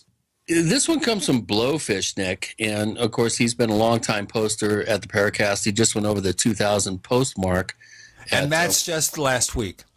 Well, no, he's been around for 6 years, and he's always asking good questions. He's from Whittingham in England, and he's wondering, Nick, have you heard of any MIB sightings or alleged encounters near or in the location of Bentwaters or any other military bases from where eyewitness accounts were fielded of poltergeist activity? Or how about slender or shadow men sightings by eyewitnesses prior to UFO events? You said one part of the question related to poltergeist activity. Is that what you said? Yeah, or any other military bases from eyewitness accounts of poltergeist activity, slender or shadow men. Well, I have actually got a few cases, like as I mentioned earlier, I think perhaps 10, 11, 12, something like that, of people who had MIB experiences. You know, they'd seen a UFO, had some sort of alien encounter. The men in black turned up, and then after they'd gone, sometimes it was a period of hours, sometimes a couple of days, there were periodic experiences of poltergeist activity in the home, like something flying across a table or a picture just falling off suddenly. Off a table, or doors slamming, things like that. Right. And there's enough cases, 12, 13 is not a lot, but when they're coming from people who I'm sure, were telling the truth and didn't know anybody else, who's telling the same story, they just wanted answers, I think we're seeing a pattern there. Now, as far as the whole issue of Bentwaters and the Rendlesham Forest case is concerned, I'm not personally aware of any Men in Black cases, but what I do know is that if you read Larry Warren and Peter Robbins' book, Left at Eastgate, there's some indications in there of both men, both Larry and Peter, being monitored at various points over the years and watched. Now, I don't think we can blame those on sort of the more paranormal Men in Black. I think that probably actually is, far more to do with concerns over the airmen at the base and who they're talking to and about what. So that's probably the closest I can think of. But as far as MIB sightings around military bases, no, I don't really. As far as I can remember, I don't have any like that. That sort of. Yeah, I'm not familiar with any either. How about you, Greg? MIB cases around military bases? Right. None come to mind. The only thing I think, and we haven't really brought up, was that in an early interview I had with Bill Moore, he said that the Men in Black thing was seized upon by the Air Force and other intelligence agencies early on. They glommed onto it and then just sent people out that sort of fit the same description and acted the same way just to mess with people and get UFO sighting information out, or at least any UFO sightings near military bases so they could, one, find out what they saw, and two, tell them to shut up about it. Let me ask you a quick question, Greg, though. In light of some of the things we later learned about Bill Moore, why believe anything he says? I don't know. And every time somebody asks me that, I tell them, Bill Moore's my friend. He hasn't lied to me yet. And if you think I'm deluded he's a big fat liar and I shouldn't believe anything he says, then I'm sorry. I know him, and that's my opinion. No, that's fine. Nobody is attacking you for that. I was just asking. It seemed a sensible question. In my non-attack mode, I will say that I'll repeat. I've known Bill since 1988, I think. I've never caught him saying anything to me that either wasn't true or didn't turn out to be true later. So I'm going to have to go with the track record of him communicating with me. 28 years. If he tells me something, if he ever tells me something that's not true, I guess I throw everything else into doubt. But so far, everything is checked out, and I don't know about other people, but he's always been straight with me. Is he totally out of it, or what? Yeah, it has been for years. I was wondering, whether... I talk to him every once in a while, every so often, probably every few months, and if I mention UFO stuff, he will generally change the subject. So, yeah, he's pretty well sick of it, doesn't want to talk about it anymore, not really interested in it anymore. And he, like he said years ago, I found out as much as I could, and it wasn't really a whole hell of a lot of anything important that I really needed or anybody else did. So, but it was a fun adventure. I think that's basically his attitude now. Wow. Let bygones be bygones, I guess. Go ahead. Well, I was just going to say, why don't you finish your thought, and then I'll go on to another Blowfish question. No, I finished my thought. Please go on with the listener questions. Okay. Gene just corrected me. Blowfish is from Whittingham, Australia. My apologies. I should have known that. Oh, ouch. Okay. We're giving him a smack in the head. That's what we're doing there. I reach my hand through my iMac and connect with Chris's iMac and hits him in the head. Ow. Damn. Okay. Tell us Stu Jonix. Yeah, there you go. Nick, did Mr. Alfred K. Bender have any interest in poltergeist activity? And then the follow-up to that is, did he ever work for the U.S. Defense Force? Well, he was certainly in the military in the Second World War, but I mean, there's nothing strange about that because he was born in 1921. So, you know, when America had drawn the war in 41, he would have been 19 or 20. So, you know, it's natural that he would have a background. You know, we're fighting against Hitler, but not beyond that. No. So he was in the Eastern Theater or in Europe? I'm honestly not sure where he was, but I mean, he did serve, you know, his country during the Second World War. I mean, that's a fact. You can actually find pictures of him online in his uniform as well. If you look at his story, I mean, he was heavily involved in paranormal activity. I mean, for example, the book I've got coming out, Women in Black, that actually opens with a story from Bender, how he talked about how back in the 1930s, when he was a little kid, the family would talk about the woman in black that would visit family members, you know, which is kind of ironic that he's famous for the Men in Black. But if you've seen the Men in Black, the Woman in Black movie, she was kind of like that, like this gliding spectral figure that would, you know, hover over the bed in the middle of the night. So he was into that. He was heavily into alchemy. He was very interested in alchemy.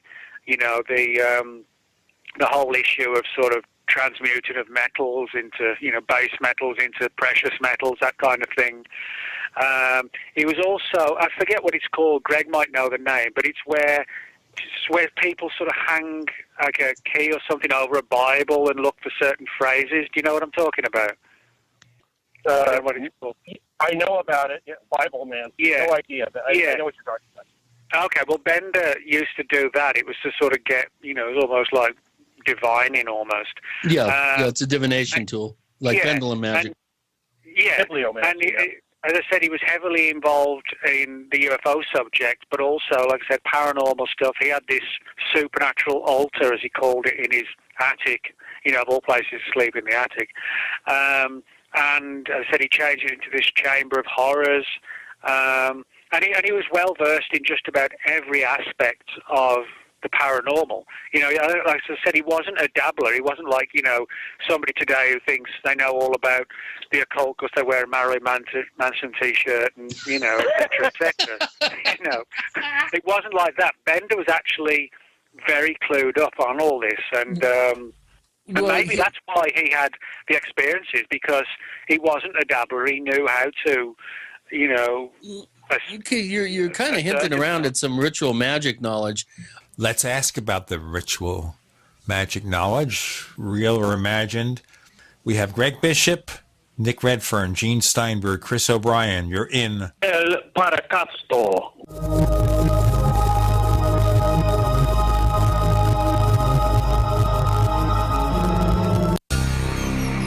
Thank you for listening to GCN. Visit GCNlive.com today.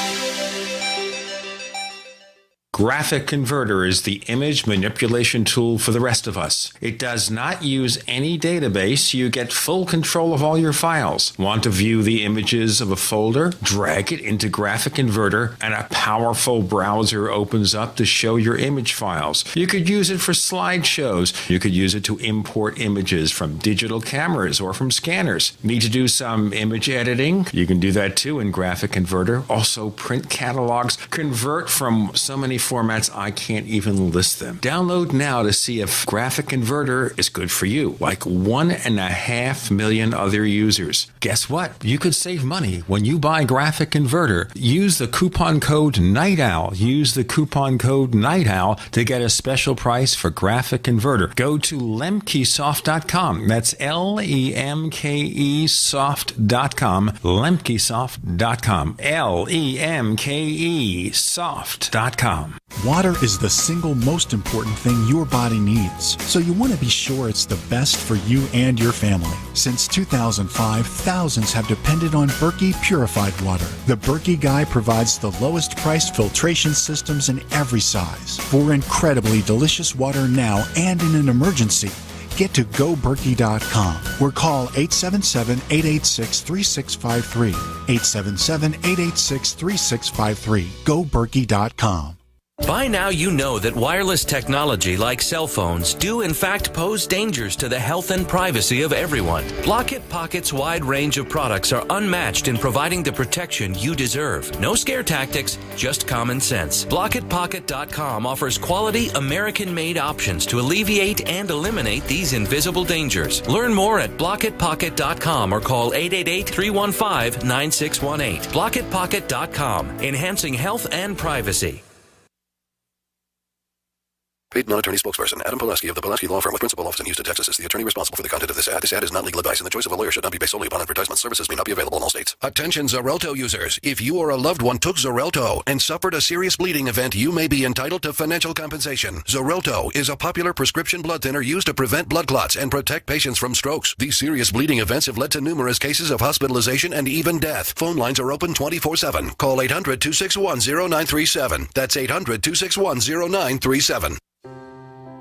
Are you worried about your mom or dad living alone in their house? Hi, I'm Joan London. Listen, I know how difficult it is to find senior care for someone you love. That's why I recommend a free service called A Place for Mom. They are the nation's largest senior living referral service. Call A Place for Mom today. To receive free information on senior living communities in your area, call A Place for Mom at 1-800-704-6182. A Place for Mom offers free one-on-one advice from local advisors and a personalized list of senior living communities you can visit. If you have questions about senior care for your mom or dad, there's a place for answers, A Place for Mom. Call A Place for Mom in the next 10 minutes to get your free ebook on financing senior care as well as free information on senior living communities in your area. Call 1-800-704-6182. That's 1-800-704-6182. So you've got to take a state construction license exam or certification. Can't decide on what books or what chapters to study? Discover right now how you can eliminate unnecessary books and wasted study time. At contractorexam.com, our study materials zero in on state-required test topics in an effective, multiple-choice format. So whether you're a plumber, electrician, general contractor, or other construction-related trade, contractorexam.com will help get you prepared. Visit us at www.contractorexam.com today. This is Jerome Clark, author of the UFO Encyclopedia and other books. You're listening to the Paracast.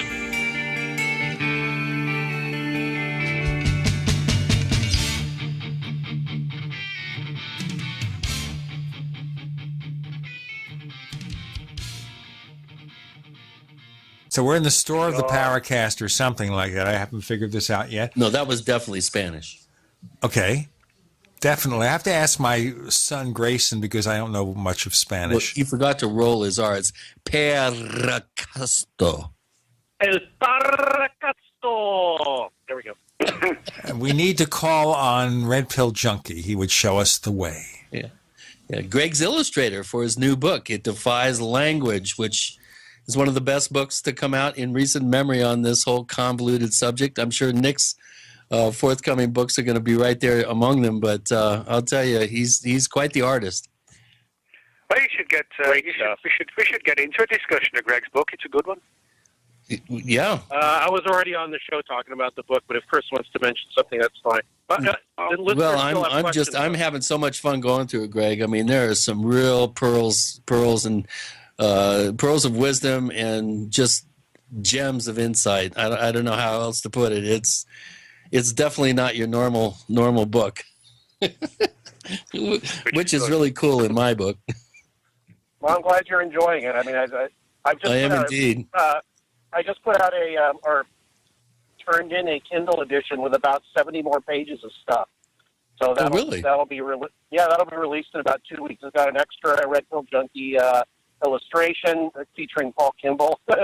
And a lot of the illustrations that I had in there, I actually found color versions of them because in Kindle you could put in color illustrations. So I got a color picture of Jamie Chandere and some other things. But yeah, there's definitely it's an 88,000 word book now, where it used to be like a 72,000 word book. So I added quite a lot of stuff.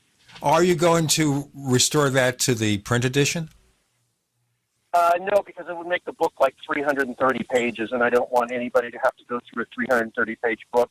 Whereas Kindle, in a digital format, it's not that big of a deal, and you can go through it at your leisure. It's not, you don't have to carry around this horse-chokingly big book. Also, I think I mentioned this before. I wanted to make people interested to buy the Kindle, too, because there's extra stuff in it. It's like half the price, so whatever. I'm a good marketing strategy. Yeah, I'm just marketing. I mean, as mercenary, that's probably as mercenary as I ever get, I hope. Yeah, mercenary and Greg Bishop are not two terms that you hear together in the same sentence ever. So yeah, well, or for that matter, Nick, because everything Nick comes out with is like is right on and needs to be there. And I mean, Nick, God bless you, man. Keep it up. I don't know how you do it, but how many books you can have out in the last year? He's the hardest working man in ufology. Well, I do it because I enjoy it. If the passion wasn't there for it, I couldn't just do it sort of cynically, you know what I mean? So I feel sort of driven to do what I do, but as Greg knows, and a lot of people know, I like to keep it structured, and I think if I did it sort of 24/7, I'd be burned out, and I would be done with it. I like to sort of do 8 to 5, Monday to Friday, have evenings off, hit the town, and the same on weekends, and I have a total normal life away from it all. And occasionally go out for a bender. Yeah, exactly. and then it's sort of a case then Monday morning, I like to sort of get back to it, 8 to 5, and I just, I try and, present things that I think hopefully people will enjoy, but also be sort of, sort of provoke thoughts and ideas as to what's going on. And that's why, I don't I could just spend endless time, doing a book on Roswell or an A to Z of UFO crashes or something, but there really wouldn't be anything new to it. So I like to sort of, like with a Women in Black book or whatever, come up with something new that's going to hopefully, present people with something they haven't seen before. And a lot of the stuff I'm interested in is sort of the more alternative aspects of ufology and cryptozoology, in the sense that, that's why I don't get booked for a lot of the mainstream UFO conferences, because the last thing they want to hear is me talking about tulpas and UFOs, which is unfortunate. What they want instead is crashed metal ships and Area 51 and reverse engineering. But, they're going to get from me tulpas and, sort of summoning up Men in Black and all this business, which they don't want, at certain conferences. But that's all right. I don't mind being the alternative one in the crowd. That's fine. I know the feeling, believe me, and I know Greg does too. Now, Nick, I wanted to ask you here briefly about the Women in Black, because we hear so much about the Men in Black, and you've done a book that we'll see soon. Oh, I don't even want to go into that. All right, can you give us a briefing about Women in Black? Oh, well, I can actually tell you a lot about Women in Black, but you're talking about the ones in the book. Obviously, we want to sell the book, but give people a preview. Make them curious. Oh, okay. Well, build a buzz. There's the women in black I go into town with on a Saturday night, but they're totally different. They're goths. They're not, they're not women in black. But well, they are, but you know what I mean. I'm rambling. Anyway, the book's called Women in Black, and it'll be out very soon. And basically, it's a study of the female equivalent of the Men in Black, and they're actually very similar, almost identically in terms of their sort of operations. They turn up when people had UFO encounters. They threaten them. They sometimes try and find a way into the people's homes by using claims, that they're census takers and things like that. There's a spate of encounters in England in the 80s and 90s where they claimed to be social workers, where they said, that the neighbours had reported, abuse of the children and things like that, the parents beating them up or whatever. And they were described as sort of like pale, and these sometimes wearing long black wigs, and there's a lot of creepy stories in that book. Just like Albert Bender's Men in Black, they turn up in paranormal situations, even in relation to cryptozoological creatures. And but again, there's there's not a single case in the book at all where they sound like, sort of Agent Scully, from the X-Files. There's not one that's like that. All of them are sort of tied in with paranormal phenomena, but there's a weird aspect to every one of them. So, we're talking about people who've had abduction cases, contactee cases, people who had sort of encounters, just seen a UFO in the sky and they were visited.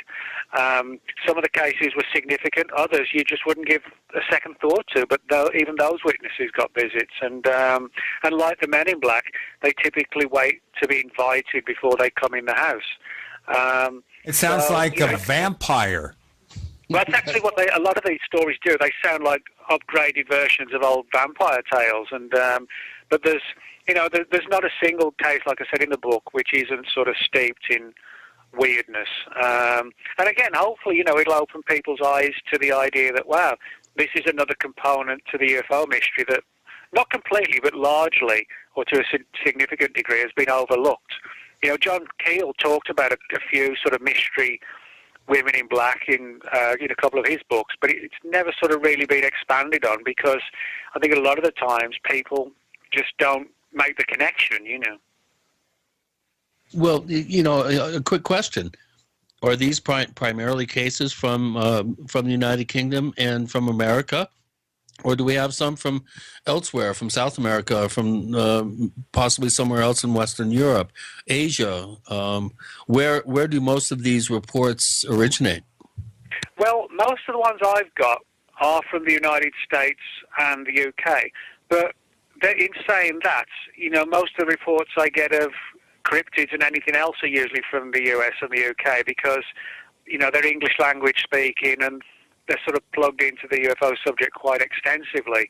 So I don't think it's not because there is a shortage of reports, but I'm guessing, that for the most part, maybe somebody in France reports their sighting to a French researcher, you know what I mean? I think there's actually sort of a down-to-earth reason for that. But I have got a few foreign cases in the book. There's one from Mexico, one from Vietnam, and there's one from Puerto Rico that I investigated actually personally when I was out there in 2005 with Paul Kimball.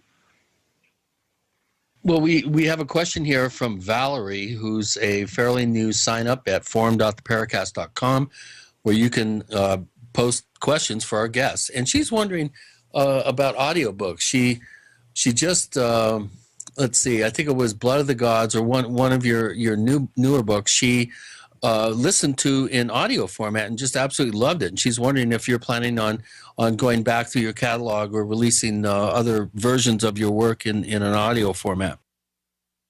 Let's have that answer in our next segment with Nick Redfern, Greg Bishop, Gene, and Chris. Whoever wants to do this one can.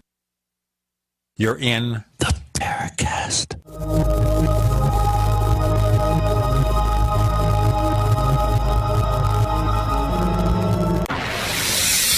You are listening to GCN.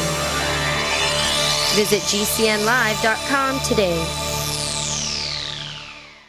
First came Attack of the Rockoids, and it was a critically acclaimed success. And now there is The Coming of the Protectors.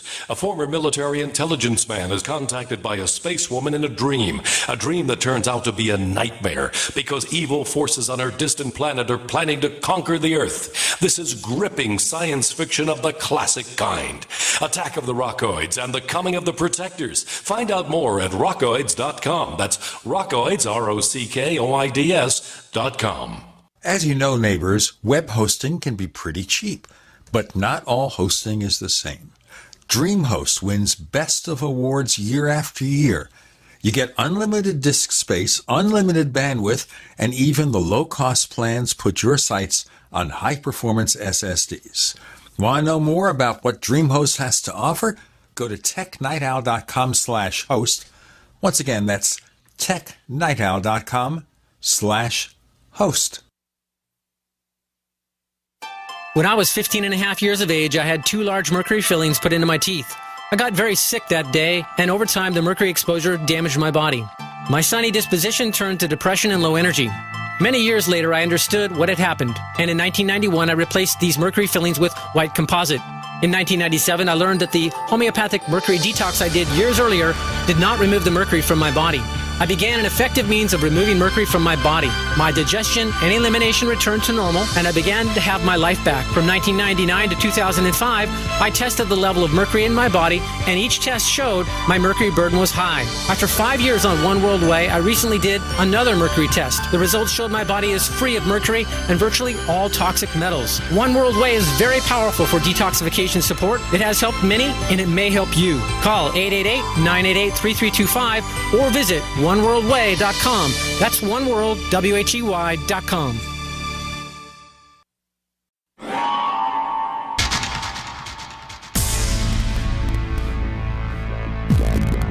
Welcome back to the Paracast, the gold standard of paranormal radio. And now, here's Gene Steinberg.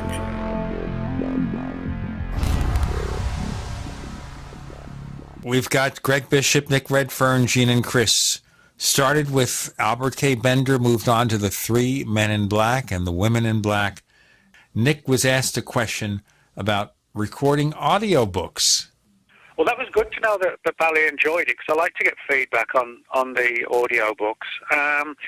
Basically, it's sort of a tricky situation, because a couple of my earlier books were available on audio, or still are.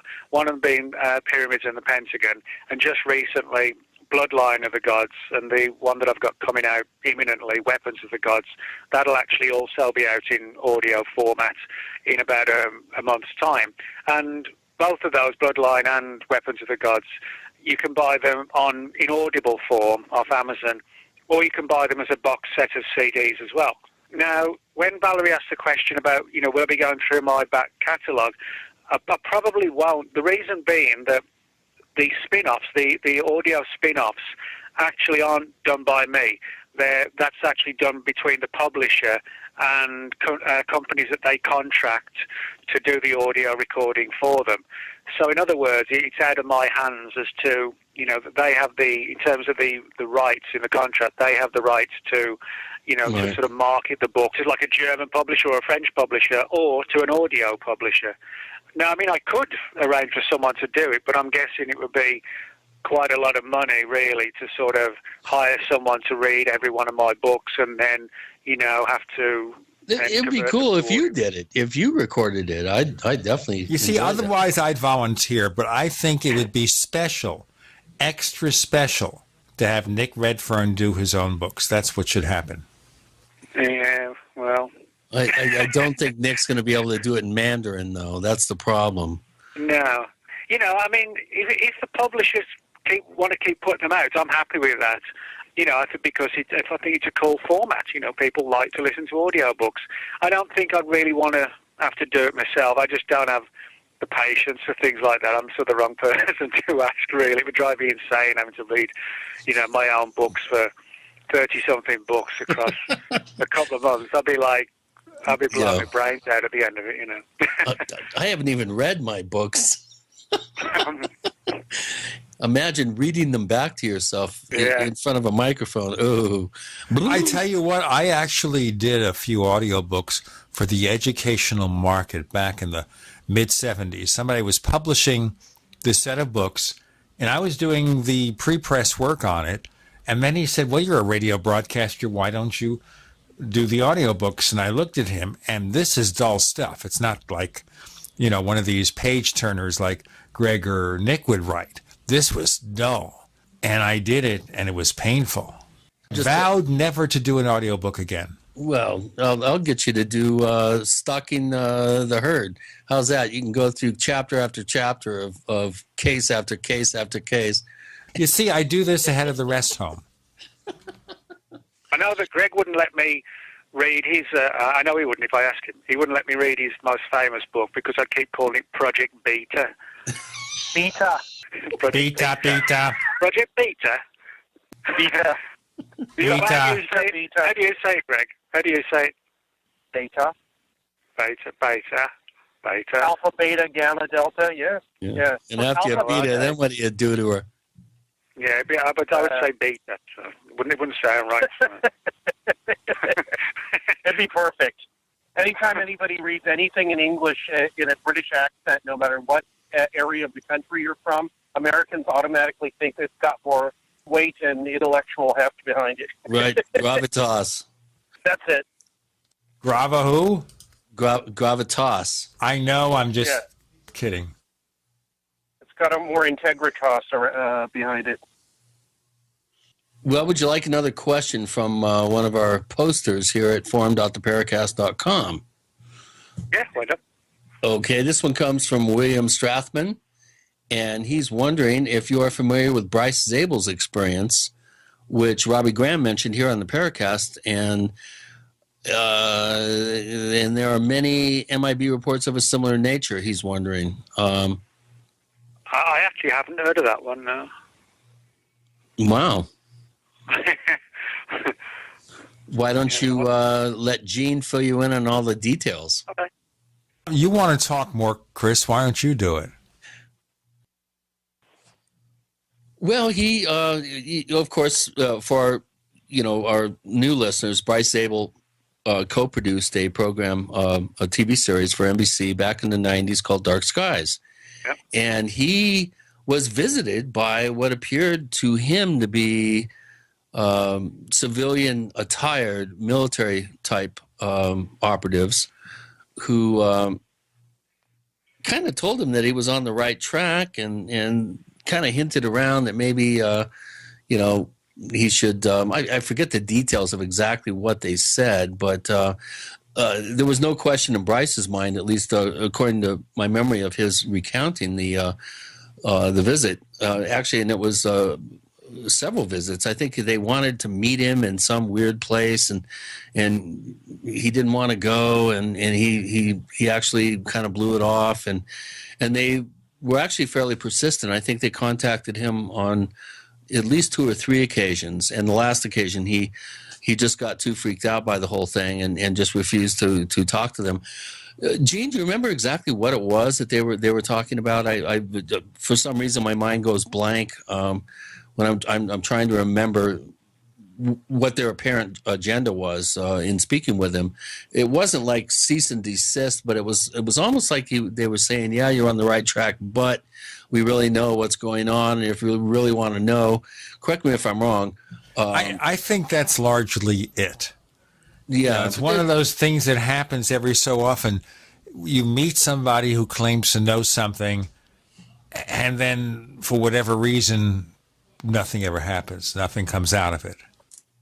Well, they were. That's actually part of the phenomenon right there, where you find yourself with somebody who claims to have knowledge of something, and they sought you out, and they're ready to get your set for this, and then at the critical moment, their history. Well, he blew him off. He wouldn't do the final meeting where they were supposed to come up with some sort of something for him, and he was just too freaked out by it. People have often asked me about my investigative work and whether I've had any sort of experiences with Men in Black. I've mentioned on the show a number of times about the 4 black-clad individuals that waltzed into my house thinking nobody was home and went through my files, and I was in the next room freaking out. My girlfriend's daughter was upstairs, shaking under the covers in her bunk bed. And one of the guys actually came up to the upstairs and looked around, and according to Brisa, he had these kind of things on his face. Almost, it sounded like night vision goggles. I have never been personally, had somebody knock at the door dressed in black, but I had a man in beige that really freaked me out. I can just see right now the song "We Are the Men in Beige," the Galaxy Protectors. Doesn't work. He was wearing a safari, intelligence operative suit, and had the brush cut and the military, bearing and the whole thing. Was doing NLP, neuro-linguistic programming, power moves on me as we were talking. And the only time that my girlfriend ever, had a problem was somebody who had come to the house. The hundreds and hundreds of people that have tramped through the house over the years, whether it's, the the media types or, people visiting or, whomever. There were a lot of people that went through, and she was very, very gracious, and she was very, very accommodating. And the only time she ever had a problem with anybody is this guy, this man in beige. I still have his business card. He was a director for the Institute of Social Architecture. Go figure that one out. And he was leaving just as Isadora was coming in, and she came in. Her eyes were blazing, saying, "I did not get a good feeling. Who was that? I don't ever want to see him here again." I hope that didn't end the relationship, Chris, but we have to end this segment. Okay, almost. With Gene, Chris, Greg, and Nick, you're in the Paracast. If you're fascinated by UFOs, ancient aliens, archaeological mysteries, ghost hunting, Atlantis, and any other paranormal topic as we are, be sure to check out apmagazine.info each month. Since 1985, it has presented the latest research by top researchers like Andrew Collins, Brad Steiger, and many others, and contains interviews with such leading personalities as Jacques Vallée. Click on one of their banners and check out apmagazine.info. As you know, neighbors, web hosting can be pretty cheap, but not all hosting is the same. DreamHost wins Best of Awards year after year. You get unlimited disk space, unlimited bandwidth, and even the low-cost plans put your sites on high-performance SSDs. Want to know more about what DreamHost has to offer? Go to technightowl.com/host. Once again, that's technightowl.com/host. It's about time something new came along for better selling and buying online. And I found it. What now, Marge? It's buysellmakeoffer.com. Never heard of it. It's a brand new company. That's why you've never heard of it. It's the newest and best way to sell any products online. I did all the research. Sell my car? Yes. Our home? Yep. My golf bag? Your golf clubs. All of them. How about your purse collection hoard? Hey, now. You said any product. Right. I did. We get 30 days free. Really? Packages starting from only $7.95. And buysellmakeoffer.com will never charge item fees ever. Never. And this is cool. Listen to this. You can even use Skype or video to show your items. That's cool. Yes. All we have to do is go to the website, sign up, and then load our stuff to sell. I love this site. Buysellmakeoffer.com. Buysellmakeoffer.com. You got it? Buysellmakeoffer.com. Buysellmakeoffer.com. Better selling, better buying. We use mobile devices right against our bodies every day, but growing scientific evidence has emerged showing serious health risks associated with exposure to EMF radiation emitted from these devices. The solution is Defender Shield, the most effective mobile radiation shielding ever developed. Defender Shield blocks virtually 100% of EMF radiation from cell phones, tablets, and laptops, and starts at just $64.99. Buy now at DefenderShield.com. For 10% off, use promo code GCN. DefenderShield.com, the worldwide leader in mobile radiation shielding. Today, how to incorporate your business in just 10 minutes so you won't lose everything if you get sued. Step 1, stop putting it off. If you're not incorporated and someone sues your business tomorrow, it's not just your business at risk. You can lose everything: your home, your car, even your life savings. Step 2, call the following number for a free 10-minute incorporation guide from Incorporate.com. 1-800-941-5257. They don't provide legal or financial advice. They just make incorporating quick and easy. So you can incorporate or form an LLC in just 10 minutes. That number again is 1-800-941-5257. Step 3, congratulate yourself. By taking just 10 minutes to incorporate your business or form an LLC, you protected your home, your car, and your life savings. And that is how you incorporate your business in just 10 minutes. But hurry while they're still giving away these 10-minute incorporation guides for free. Call 1-800-941-5257. That's 1-800-941-5257. Are you worried about how dangerous the world has become? In these days of terrorist attacks, natural disasters, or even a future collapse, you need to be medically prepared to keep your family safe. I'm Joe Alton, MD of store.doomandbloom.net, where you'll find an entire line of uniquely designed medical kits and supplies for when help is not on the way. For everything from individual first aid kits to the ultimate family medical bag, go to store.doomandbloom.net today. That's store.doomandbloom.net. You'll be glad you did. We'd like to hear from you. If you have a comment or question about the Paracast, send it to news@theparacast.com. That's news@theparacast.com. And don't forget to visit our famous Paracast community forums at forum.theparacast.com. Okay, it's laughter again, regaling ourselves with laughter. We're laughing at ourselves because we're too tragic. We're all tragic figures here. Speak for yourself, dude. Oh, I resemble that remark. So we all started out with Men in Black and Women in Black and Greg Bishop and Nick Redfern. And again, Nick has a book coming out called The Women in Black. When's that going to be out, my friend? Probably, I think, well, actually the Kindle's already up, but the paperback, I think probably a couple more weeks yet, because I've actually, coincidentally, just today had the bound proofs come through, just so I can have one last look. Basically, with the proofs, it's sort of it's a finished edition, but I've just got to go through it and check it for, make sure that the type colouring all looks good and the pictures are reproduced properly. So when I get that back to them in the next week or so, I think it'll be sort of a couple more weeks where they get all the distribution and everything else set up, and then it should be good to go sometime after that. At least your publisher sends it to you. My publisher didn't even show me mine. He signed off on it for me. Don't go with them again. I don't plan to. Oh, yeah, make sure everything's in place, yeah. Or you can self-publish like I did and have all the headaches fall right on you.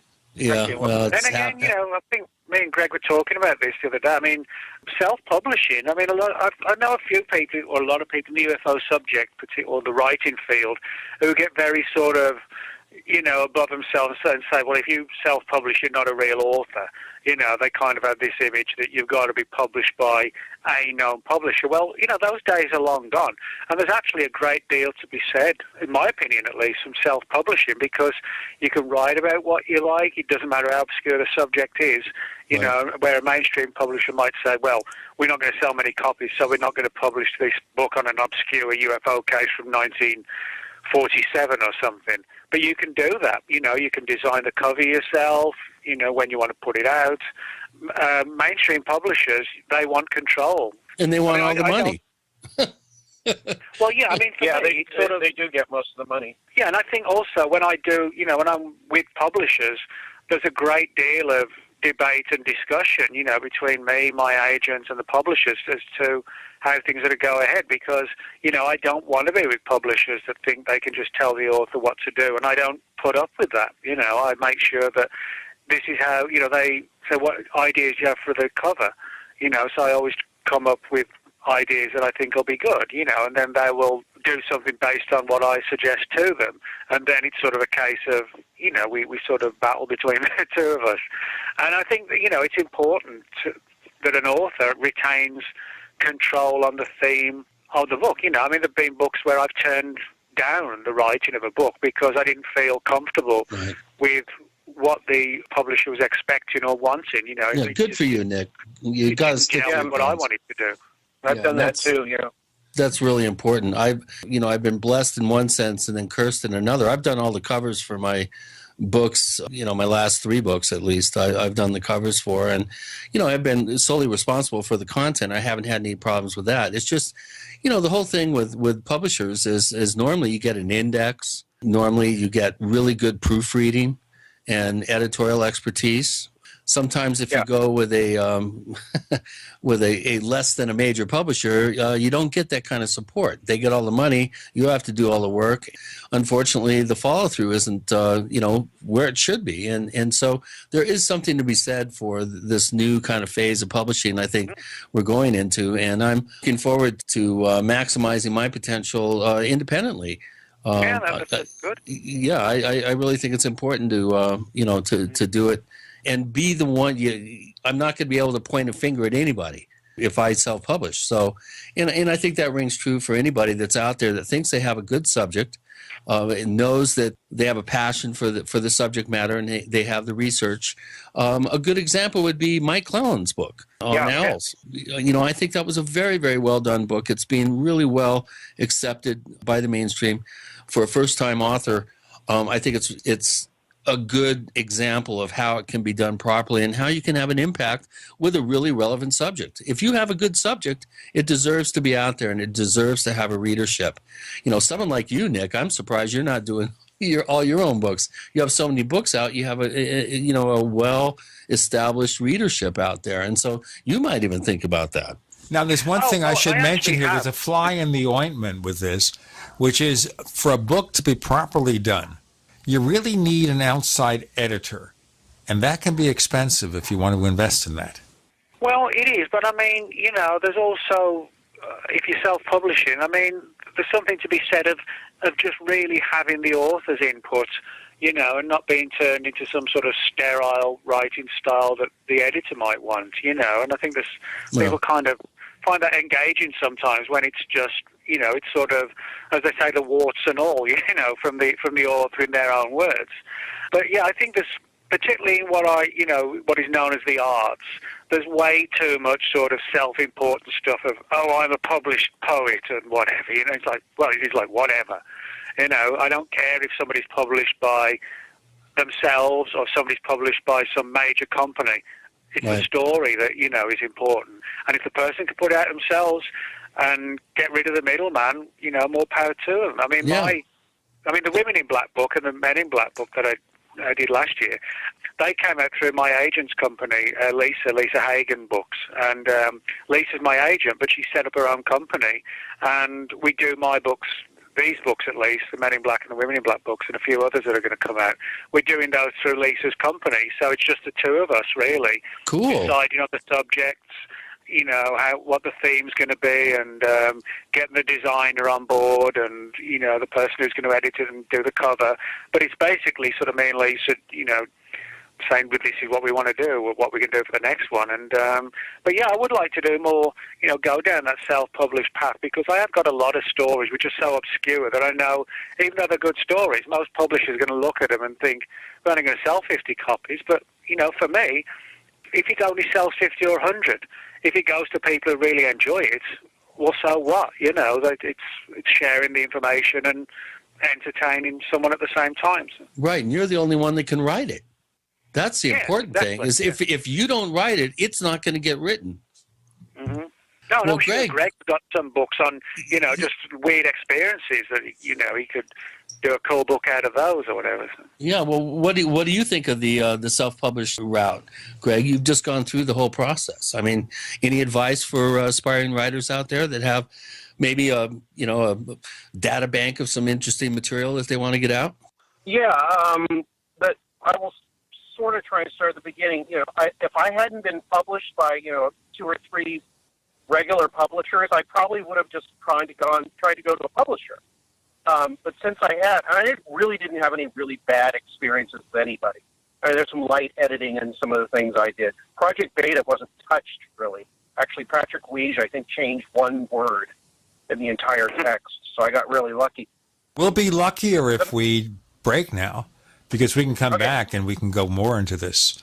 We have Greg Bishop, we have Nick Redfern, we have Gene and Chris. You're in the Paracast.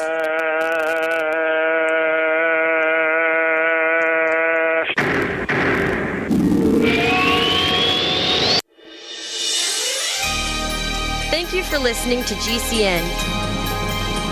Be sure to visit GCNlive.com today.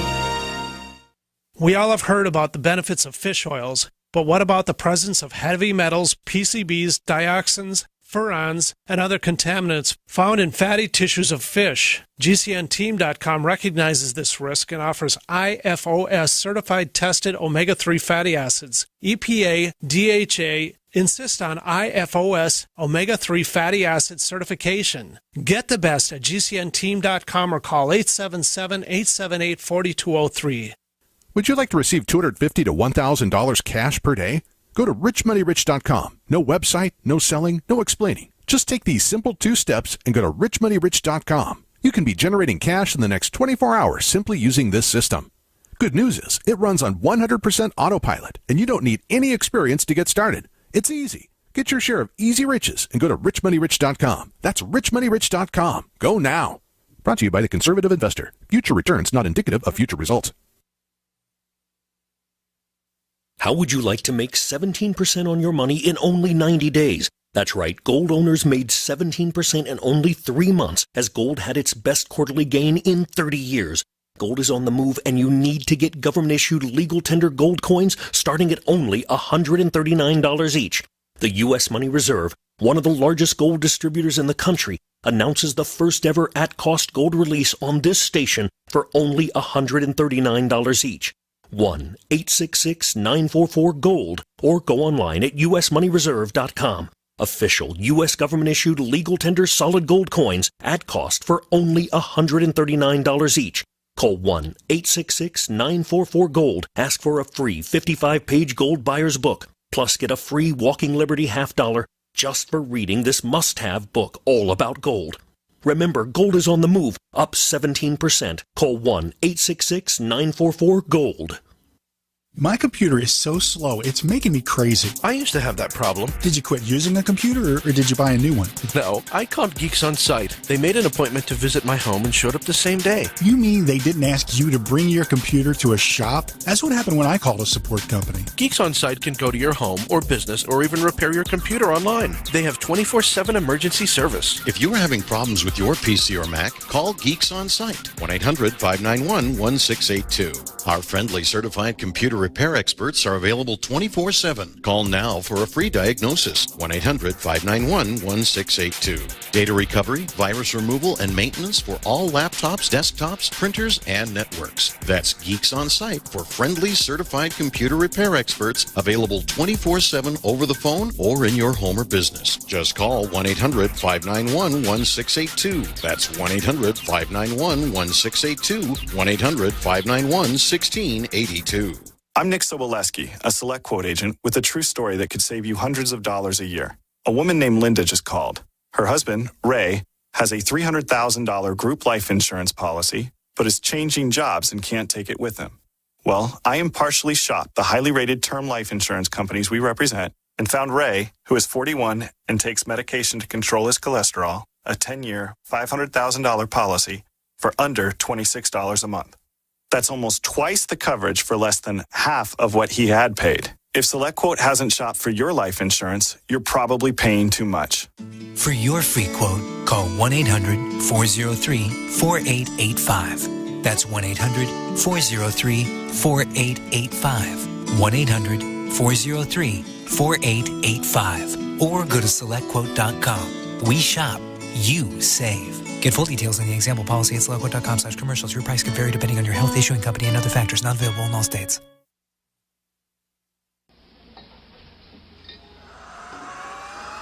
Hi, this is Joshua P. Warren, author of The Poor Man's Paranormal, and you're listening to the Paracast, the gold standard of paranormal radio.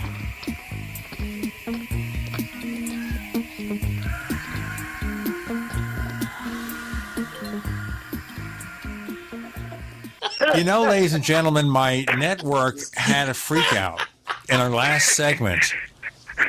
You know, which is good because, you know, you think about it this way. The show is broadcast early in the morning. You kind of think the engineers are used to the fact I'm not going to have one of those 7 deadly words. So they're nodding off, and suddenly we've got Nick Redfern waking them up. Yeah, good. It sounded like the announcer of the home team, and it's talking about a goal from the visiting team. Goal! He told me I was going too fast last time, so I took the Paracast, and he took me about 15 seconds. That definitely has the record for the longest Paracast stinger that we've ever done. I don't know. Yeah, I don't know if it was that. But yeah, Gene said, "You're saying it too fast." So I said,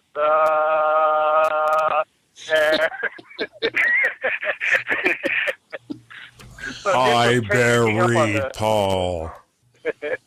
Self-publishing? Yes, self-publishing. That's what we were talking about.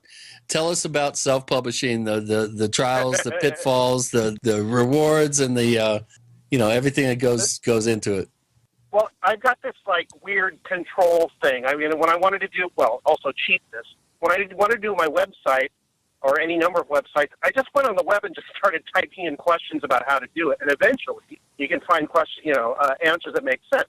So I did the same with doing the book. Also, I went through Lulu, who make it fairly, easy for you to do it, because you just have to send them a properly set up, formatted file. And there's a learning curve on that too. So what I would say is if you do want to do this yourself, the first one's going to be it's painful. But then after that, you've already got it down. Walter Bosley can tell you the same thing. He told me the same thing. If you get that first one down and the way you're doing it, you get your process through, and it becomes a lot easier. What I think it was Gene said is that or maybe Chris said it's valuable to have. No, it was Gene. It's valuable to have somebody else read the thing, because otherwise you don't know how people are going to react to it. I had a couple people read the book, both one for content and two to help me do some proofreading, and that was really valuable. So yeah, there's one piece of advice I would say anybody that wants to self-publish: get somebody else to read it, because what makes sense to you may not make sense to anybody else, or not much sense. And they'll say, look, this one chapter or whatever doesn't make any sense, or I don't know what you're talking about here, because obviously when you wrote it, you know what you're talking about. But the point is you have to communicate that. So that's a really important part. And the other one is just to be really patient about your learning curve, because it took me a while. I'm not stupid, but I'm also not like horribly smart either. So it took me a while to figure out all these little things. And I did it in Microsoft Word. It took me a little while, but I did it in Microsoft Word. And Kindle will actually take a Microsoft Word file, then they just really they convert it. So I had to get the little. So you didn't use like InDesign or like Quark or some of the desktop. Wow. No, I just took the Microsoft Word file, took all the formatting, like the chapter, the headers and footers and all that stuff out, and I ran it through their thing, and it's like and some of the pictures came out crooked and all this. It's like, oh, okay, I guess I have to center them first, before I paste the pictures in. It was just it took a while, but it took me, I think, 4 days of just sitting there all day for 4 days to get the Kindle edition put together. So it's not impossible, and it's not easy, but it's very rewarding, because when you're done, you've got something that's totally 100% yours. The royalties on them are much better than you get with a publisher. But the only drawback is you don't have the publicity machine. Right. So you got to be your own publicity machine. And luckily, I know people that do podcasts. I do my own. I got on Coast to Coast, which helped a lot too. All these things, if you know the people and you have the outlets to get the thing out or get your message out, use them. One thing I should mention also here. Obviously, a publisher has a publicity machine. But unless you're a best-selling author, getting that publicity machine to do much more than sending out a single press release is a job in itself. Well, it depends on the publisher. We went through, for Project Beta, it was Paraview Pocket and Simon & Schuster. They sent copies out to everyone. They sent press releases out everywhere, because it's Simon & Schuster. They've got a huge machine. They've got a whole floor of people that do nothing but that. Yeah, but if you go through, Joe's Publishing, you probably do a better job yourself. The first one, maybe not, but after you get going, it's a lot like anything. It just gets a lot easier. You find out, and at some point, there's already been books written on how you can do it yourself, and those are helpful as well. Well, my first two books were done by St. Martin's Press, and at one point, the publicity campaign for the second book, I was doing 35 to 10-minute radio spots a day, and this went on for over a week. Wow. Well, Nick, what about you? I mean, you've got this, wonderful listenership and readership, people that listen to you on the Paracast and other podcasts and radio shows, but you've also got this wonderful, base readership. What would you advise somebody that's trying to get into this field that doesn't have that requires some help? Well, I mean, a lot of it just comes down to sort of hard work and the realization that if you want to turn a passion into a job, then you've got to work. You've got to put the effort in, and you've got to learn to know the publishing business and how to handle, the people within it and not get screwed over, not get taken advantage of, to make sure that you have an agent who is conversant with contracts and legalities and getting things in your favor. And don't be daunted by it. Just learn it all step by step, as you would if you worked as a car mechanic. You learn bits of the engine bit by bit. It's kind of like that. You just have to know the business, and I think that's when people sometimes get caught up and they fall down because, you know, somebody says to them, oh, we'll publish your book, and it's the first time. And I understand it. It's exciting, you know, the prospect of having your first book published. But sometimes people can get tangled up in all sorts of bad contracts, or the publisher doesn't deliver what it promises, you know, and the finished book doesn't look that good. There's errors and stuff like that. So regardless of the subject, you know, whether you're writing books about Hollywood actors or UFOs or sports, or whatever it is, you know, you've got to sort of realize that, like I said, if it's your passion and it becomes a job, then you've got to learn your job. You know, that's really, it sounds hard, but it's simple. You've just got to know what you're doing, and have people around you who know what they're doing as well, and just keep pushing. You know, just keep pushing. I think sort of being in a position where you don't give up. You know, the first publisher says no, and the second one says no, and the third one says no. Just keep pushing. You know, you know, it's what are you going to do? Just give up and lose? You know what I mean? No, you just got to keep on and on. Yeah, you got to keep it going, and the same holds true for, you know, for other artistic pursuits, whether it's the music business, which can dovetail into this conversation effortlessly. The same thing's going on there. The music business has been screwing over artists for decades, and now they're getting screwed over because artists are going direct to the market with their own releases of musical material. And, you know, even films, I think we're going to see now major films. I think the whole curve was kind of started with the Bell Witch project, would be the classic, you know, zeitgeist producing example of what I'm talking about. But, you know, it doesn't matter what kind of artistic vision you have. There's a way to get it done with you in total charge and in control in this wonderful technological age that we live in. So, you know, if the vision is pure and the motive and means are correct, and you have, like Nick said, you're really willing to work at it and not give up, I mean, it's amazing the kind of, you know, it depends on the subject, it depends on the album, it depends on, you know, the film or whatever. But, you know, I mean, sky's the limit. You can kind of write your own ticket in this day and age. We got to write our own break right now, folks, so let's do it. We have Nick Redfern and Greg Bishop and Gene and Chris. You're in the Paracast.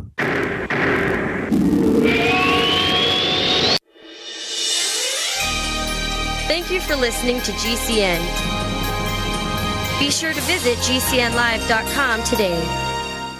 Graphic Converter is the image manipulation tool for the rest of us. It does not use any database. You get full control of all your files. Want to view the images of a folder? Drag it into Graphic Converter, and a powerful browser opens up to show your image files. You could use it for slideshows. You could use it to import images from digital cameras or from scanners. Need to do some image editing? You can do that too in Graphic Converter. Also print catalogs. Convert from so many formats I can't even list them. Download now to see if Graphic Converter is good for you, like 1.5 million other users. Guess what? You could save money when you buy Graphic Converter. Use the coupon code NIGHTOWL. Use the coupon code NIGHTOWL to get a special price for Graphic Converter. Go to lemkesoft.com. That's LEMKE soft.com. lemkesoft.com. LEMKE soft.com. Paid non-attorney spokesperson Adam Pulaski of the Pulaski Law Firm with principal office in Houston, Texas is the attorney responsible for the content of this ad. This ad is not legal advice, and the choice of a lawyer should not be based solely upon advertisement. Services may not be available in all states. Attention Xarelto users. If you or a loved one took Xarelto and suffered a serious bleeding event, you may be entitled to financial compensation. Xarelto is a popular prescription blood thinner used to prevent blood clots and protect patients from strokes. These serious bleeding events have led to numerous cases of hospitalization and even death. Phone lines are open 24/7. Call 800-261-0937. That's 800-261-0937. By now you know that wireless technology like cell phones do in fact pose dangers to the health and privacy of everyone. Block-It Pocket's wide range of products are unmatched in providing the protection you deserve. No scare tactics, just common sense. BlockItPocket.com offers quality American-made options to alleviate and eliminate these invisible dangers. Learn more at BlockItPocket.com or call 888-315-9618. BlockItPocket.com, enhancing health and privacy. This is Dan Pilla. Do you owe the IRS money you can't pay? Are tax debts crippling you? I've defended people from the IRS for over 30 years. I've helped thousands, and I can help you too. I wrote the book on IRS settlement, and I'm telling you, there's no such thing as a hopeless case. Call 800-34-NO-TAX to finally get free of IRS debt. With the IRS's new programs, there's never been a better time to solve your problem. Call 800-34-NO-TAX. That's 800-34-NO-TAX, or my website, danpilla.com. Hi, Peter Vaccaro for ParanormalDate.com. Are you looking for love in all the wrong places? Now you have a chance to change that by signing up for free at ParanormalDate.com. This incredible dating site puts people of like minds together. People who are interested in the strange, the unusual, mysteries, ghosts, UFOs, and the afterlife, and so much more. ParanormalDate.com was developed for you, people seeking a viable alternative to the other dating services. You can join for free by going to ParanormalDate.com, and if you decide you like it and want to connect with people, use the code GEORGE for a substantial discount. Mark Rawlings, president of ParanormalDate.com, says so many people hunger to share their experiences about the paranormal, the unexplainable, or the afterlife, and so much more, and this is the source for them to meet and share that common interest. So sign up for free at ParanormalDate.com, ParanormalDate.com, and use the code GEORGE if you decide to connect with someone you like. My dad was 59 when he collapsed from a heart attack late last year. Just this past August was when we spread his ashes on the St. Croix River. I loved my dad, but boy was he stubborn. He hadn't been to the doctor in over 25 years. His excuse? He simply couldn't afford it. He wasn't a rich man by any means. At less than $107 per month, LibertyOnCall.org would have been the perfect alternative for my father. Don't wait. Go to LibertyOnCall.org right now, for not just your sake, but for the sake of your loved ones. Again, that's LibertyOnCall.org.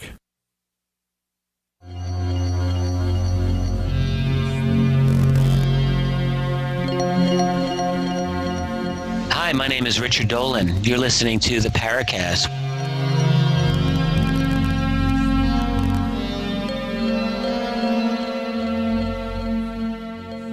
So now, ladies and gentlemen, if you wanted to publish your own book, listen to Greg, listen to Nick. I've done it a couple of times. Most of my books were published by real publishers. Not that it helped me. Yeah, what we've got to get away from, just quickly, is what I can't stand is this self-important, oh, I'm an author, I'm an artiste, you know. It's like it's an exclusive club that you can't join. Well, yeah, anyone can join, and anyone can put out a really good book, and no one should be telling people that you know you're not a real author. That's all. Those days are like big publishers and cocktail parties and all that stuff. I can't stand all that. You know, it's not necessary. Everybody's got a book in them, and everybody now has the ability to put a book out. And if the old style of school of authors don't like it, well, you know, they haven't moved on. They're dinosaurs, you know. Now, just in case you still want a real editor to help you out, I did go online to price out services for editing a book manuscript. If you go to a Lulu or a Amazon Create Space, a fairly large book, like 70, 80,000 words, you're talking about $3,000, $4,000. But if you look online, you go to an individual editor, and some have pretty good records. You can save quite a bit of money. Chris, we got some more questions of Nick? We pretty much answered most of them, Gene, but I do have another one from William Strathman relating to that kind of weird event that happened to you, Nick. What I guess it would be almost 5 years ago now, where your PC was hacked when you had an inadvertent call at the very beginning of the whole Roswell slide controversy. Oh, yeah. And have you heard back from the authorities about who? I got nothing, and so did a couple of other people who also put in complaints, got nothing back. Now, that was a weird thing, because I'm never really sure, even to this day, if it was actually a hack or what it was. Or, you know, I mean, I'm not fully conversant on all those issues, but... Well, they knew information that they only could have gotten from your computer or from an email you sent. No, it wasn't from mine. It was actually more from... It was Tony Bragalia and Rich Reynolds. It was Tony Bragalia's laptop that was reportedly compromised, but what was happening was the person who did it, or the people who did it, were reading his emails, and then when me and Rich Reynolds were replying to them, they were seeing what we were saying, and they were responding. But it wasn't it was me and Rich who had actually been intruded upon ourselves. There was no doubt it was Tony Bragalia whose system was compromised. You know, as I said, we were emailing back to him, so the person was reading it based out of his email accounts, you know. But that was weird because it was at the start, like you said, at the whole Roswell slides thing, and this was before anybody had seen the slides and before anybody actually knew for sure that it was just a mummified child. And so I do sometimes wonder if whoever did the hacking, whether it was sinister or just somebody in ufology, whatever the answer is, I think at the time, whoever that person was, they were really interested and possibly even worried about what the photographs were going to show. And so they went, because they weren't sure of what the people had got. And so I think from that perspective, that may have been why the hacking went on. You know, if they'd known in advance people just got pictures of a mummified child, it wouldn't have happened because there'd be no point to it. So I don't think, you know, it doesn't legitimize anything other than the fact that maybe when the story first trickled out, maybe, I'm speculating, maybe somebody on the inside thought, wow, perhaps somebody really has got a photograph from back then. Yeah. We need to look into this. And then when it fell apart, they kind of just had a sigh of relief, you know, and went away. You know, let me just tell you something I haven't mentioned before because it happened today. Now, I have lots and lots of email messages, some going back to like 1999. My inbox on one of my accounts, I won't say which one, an inbox with about 3,600 messages, wiped away, disappeared. Just checked it, and it wasn't on just one computer. It was on my iPhone. It was with different email clients. Gone, vanished. Fortunately, the email provider we use, and I'll give the name because they advertise with us sometimes, Polaris Mail, okay? PolarisMail.com. They were able to restore most of it. Wow, so this was multiple platforms that the data was gone. It was nothing to do with platform. The web mail, you go online, you check your web mail, you check it in your favorite application on the Mac, would be Mail or Outlook for the Mac, or Mail on your iPhone. All gone, 3,600 messages wiped away. They weren't trashed, because if they were trashed, you can go into the trash folder and see the messages. No, gone, zap, complete. Well, we were supposed to mention Treble James Constable, another person who we just recently lost within the last week or two. And we were going to talk about TJC's theories. I guess we're going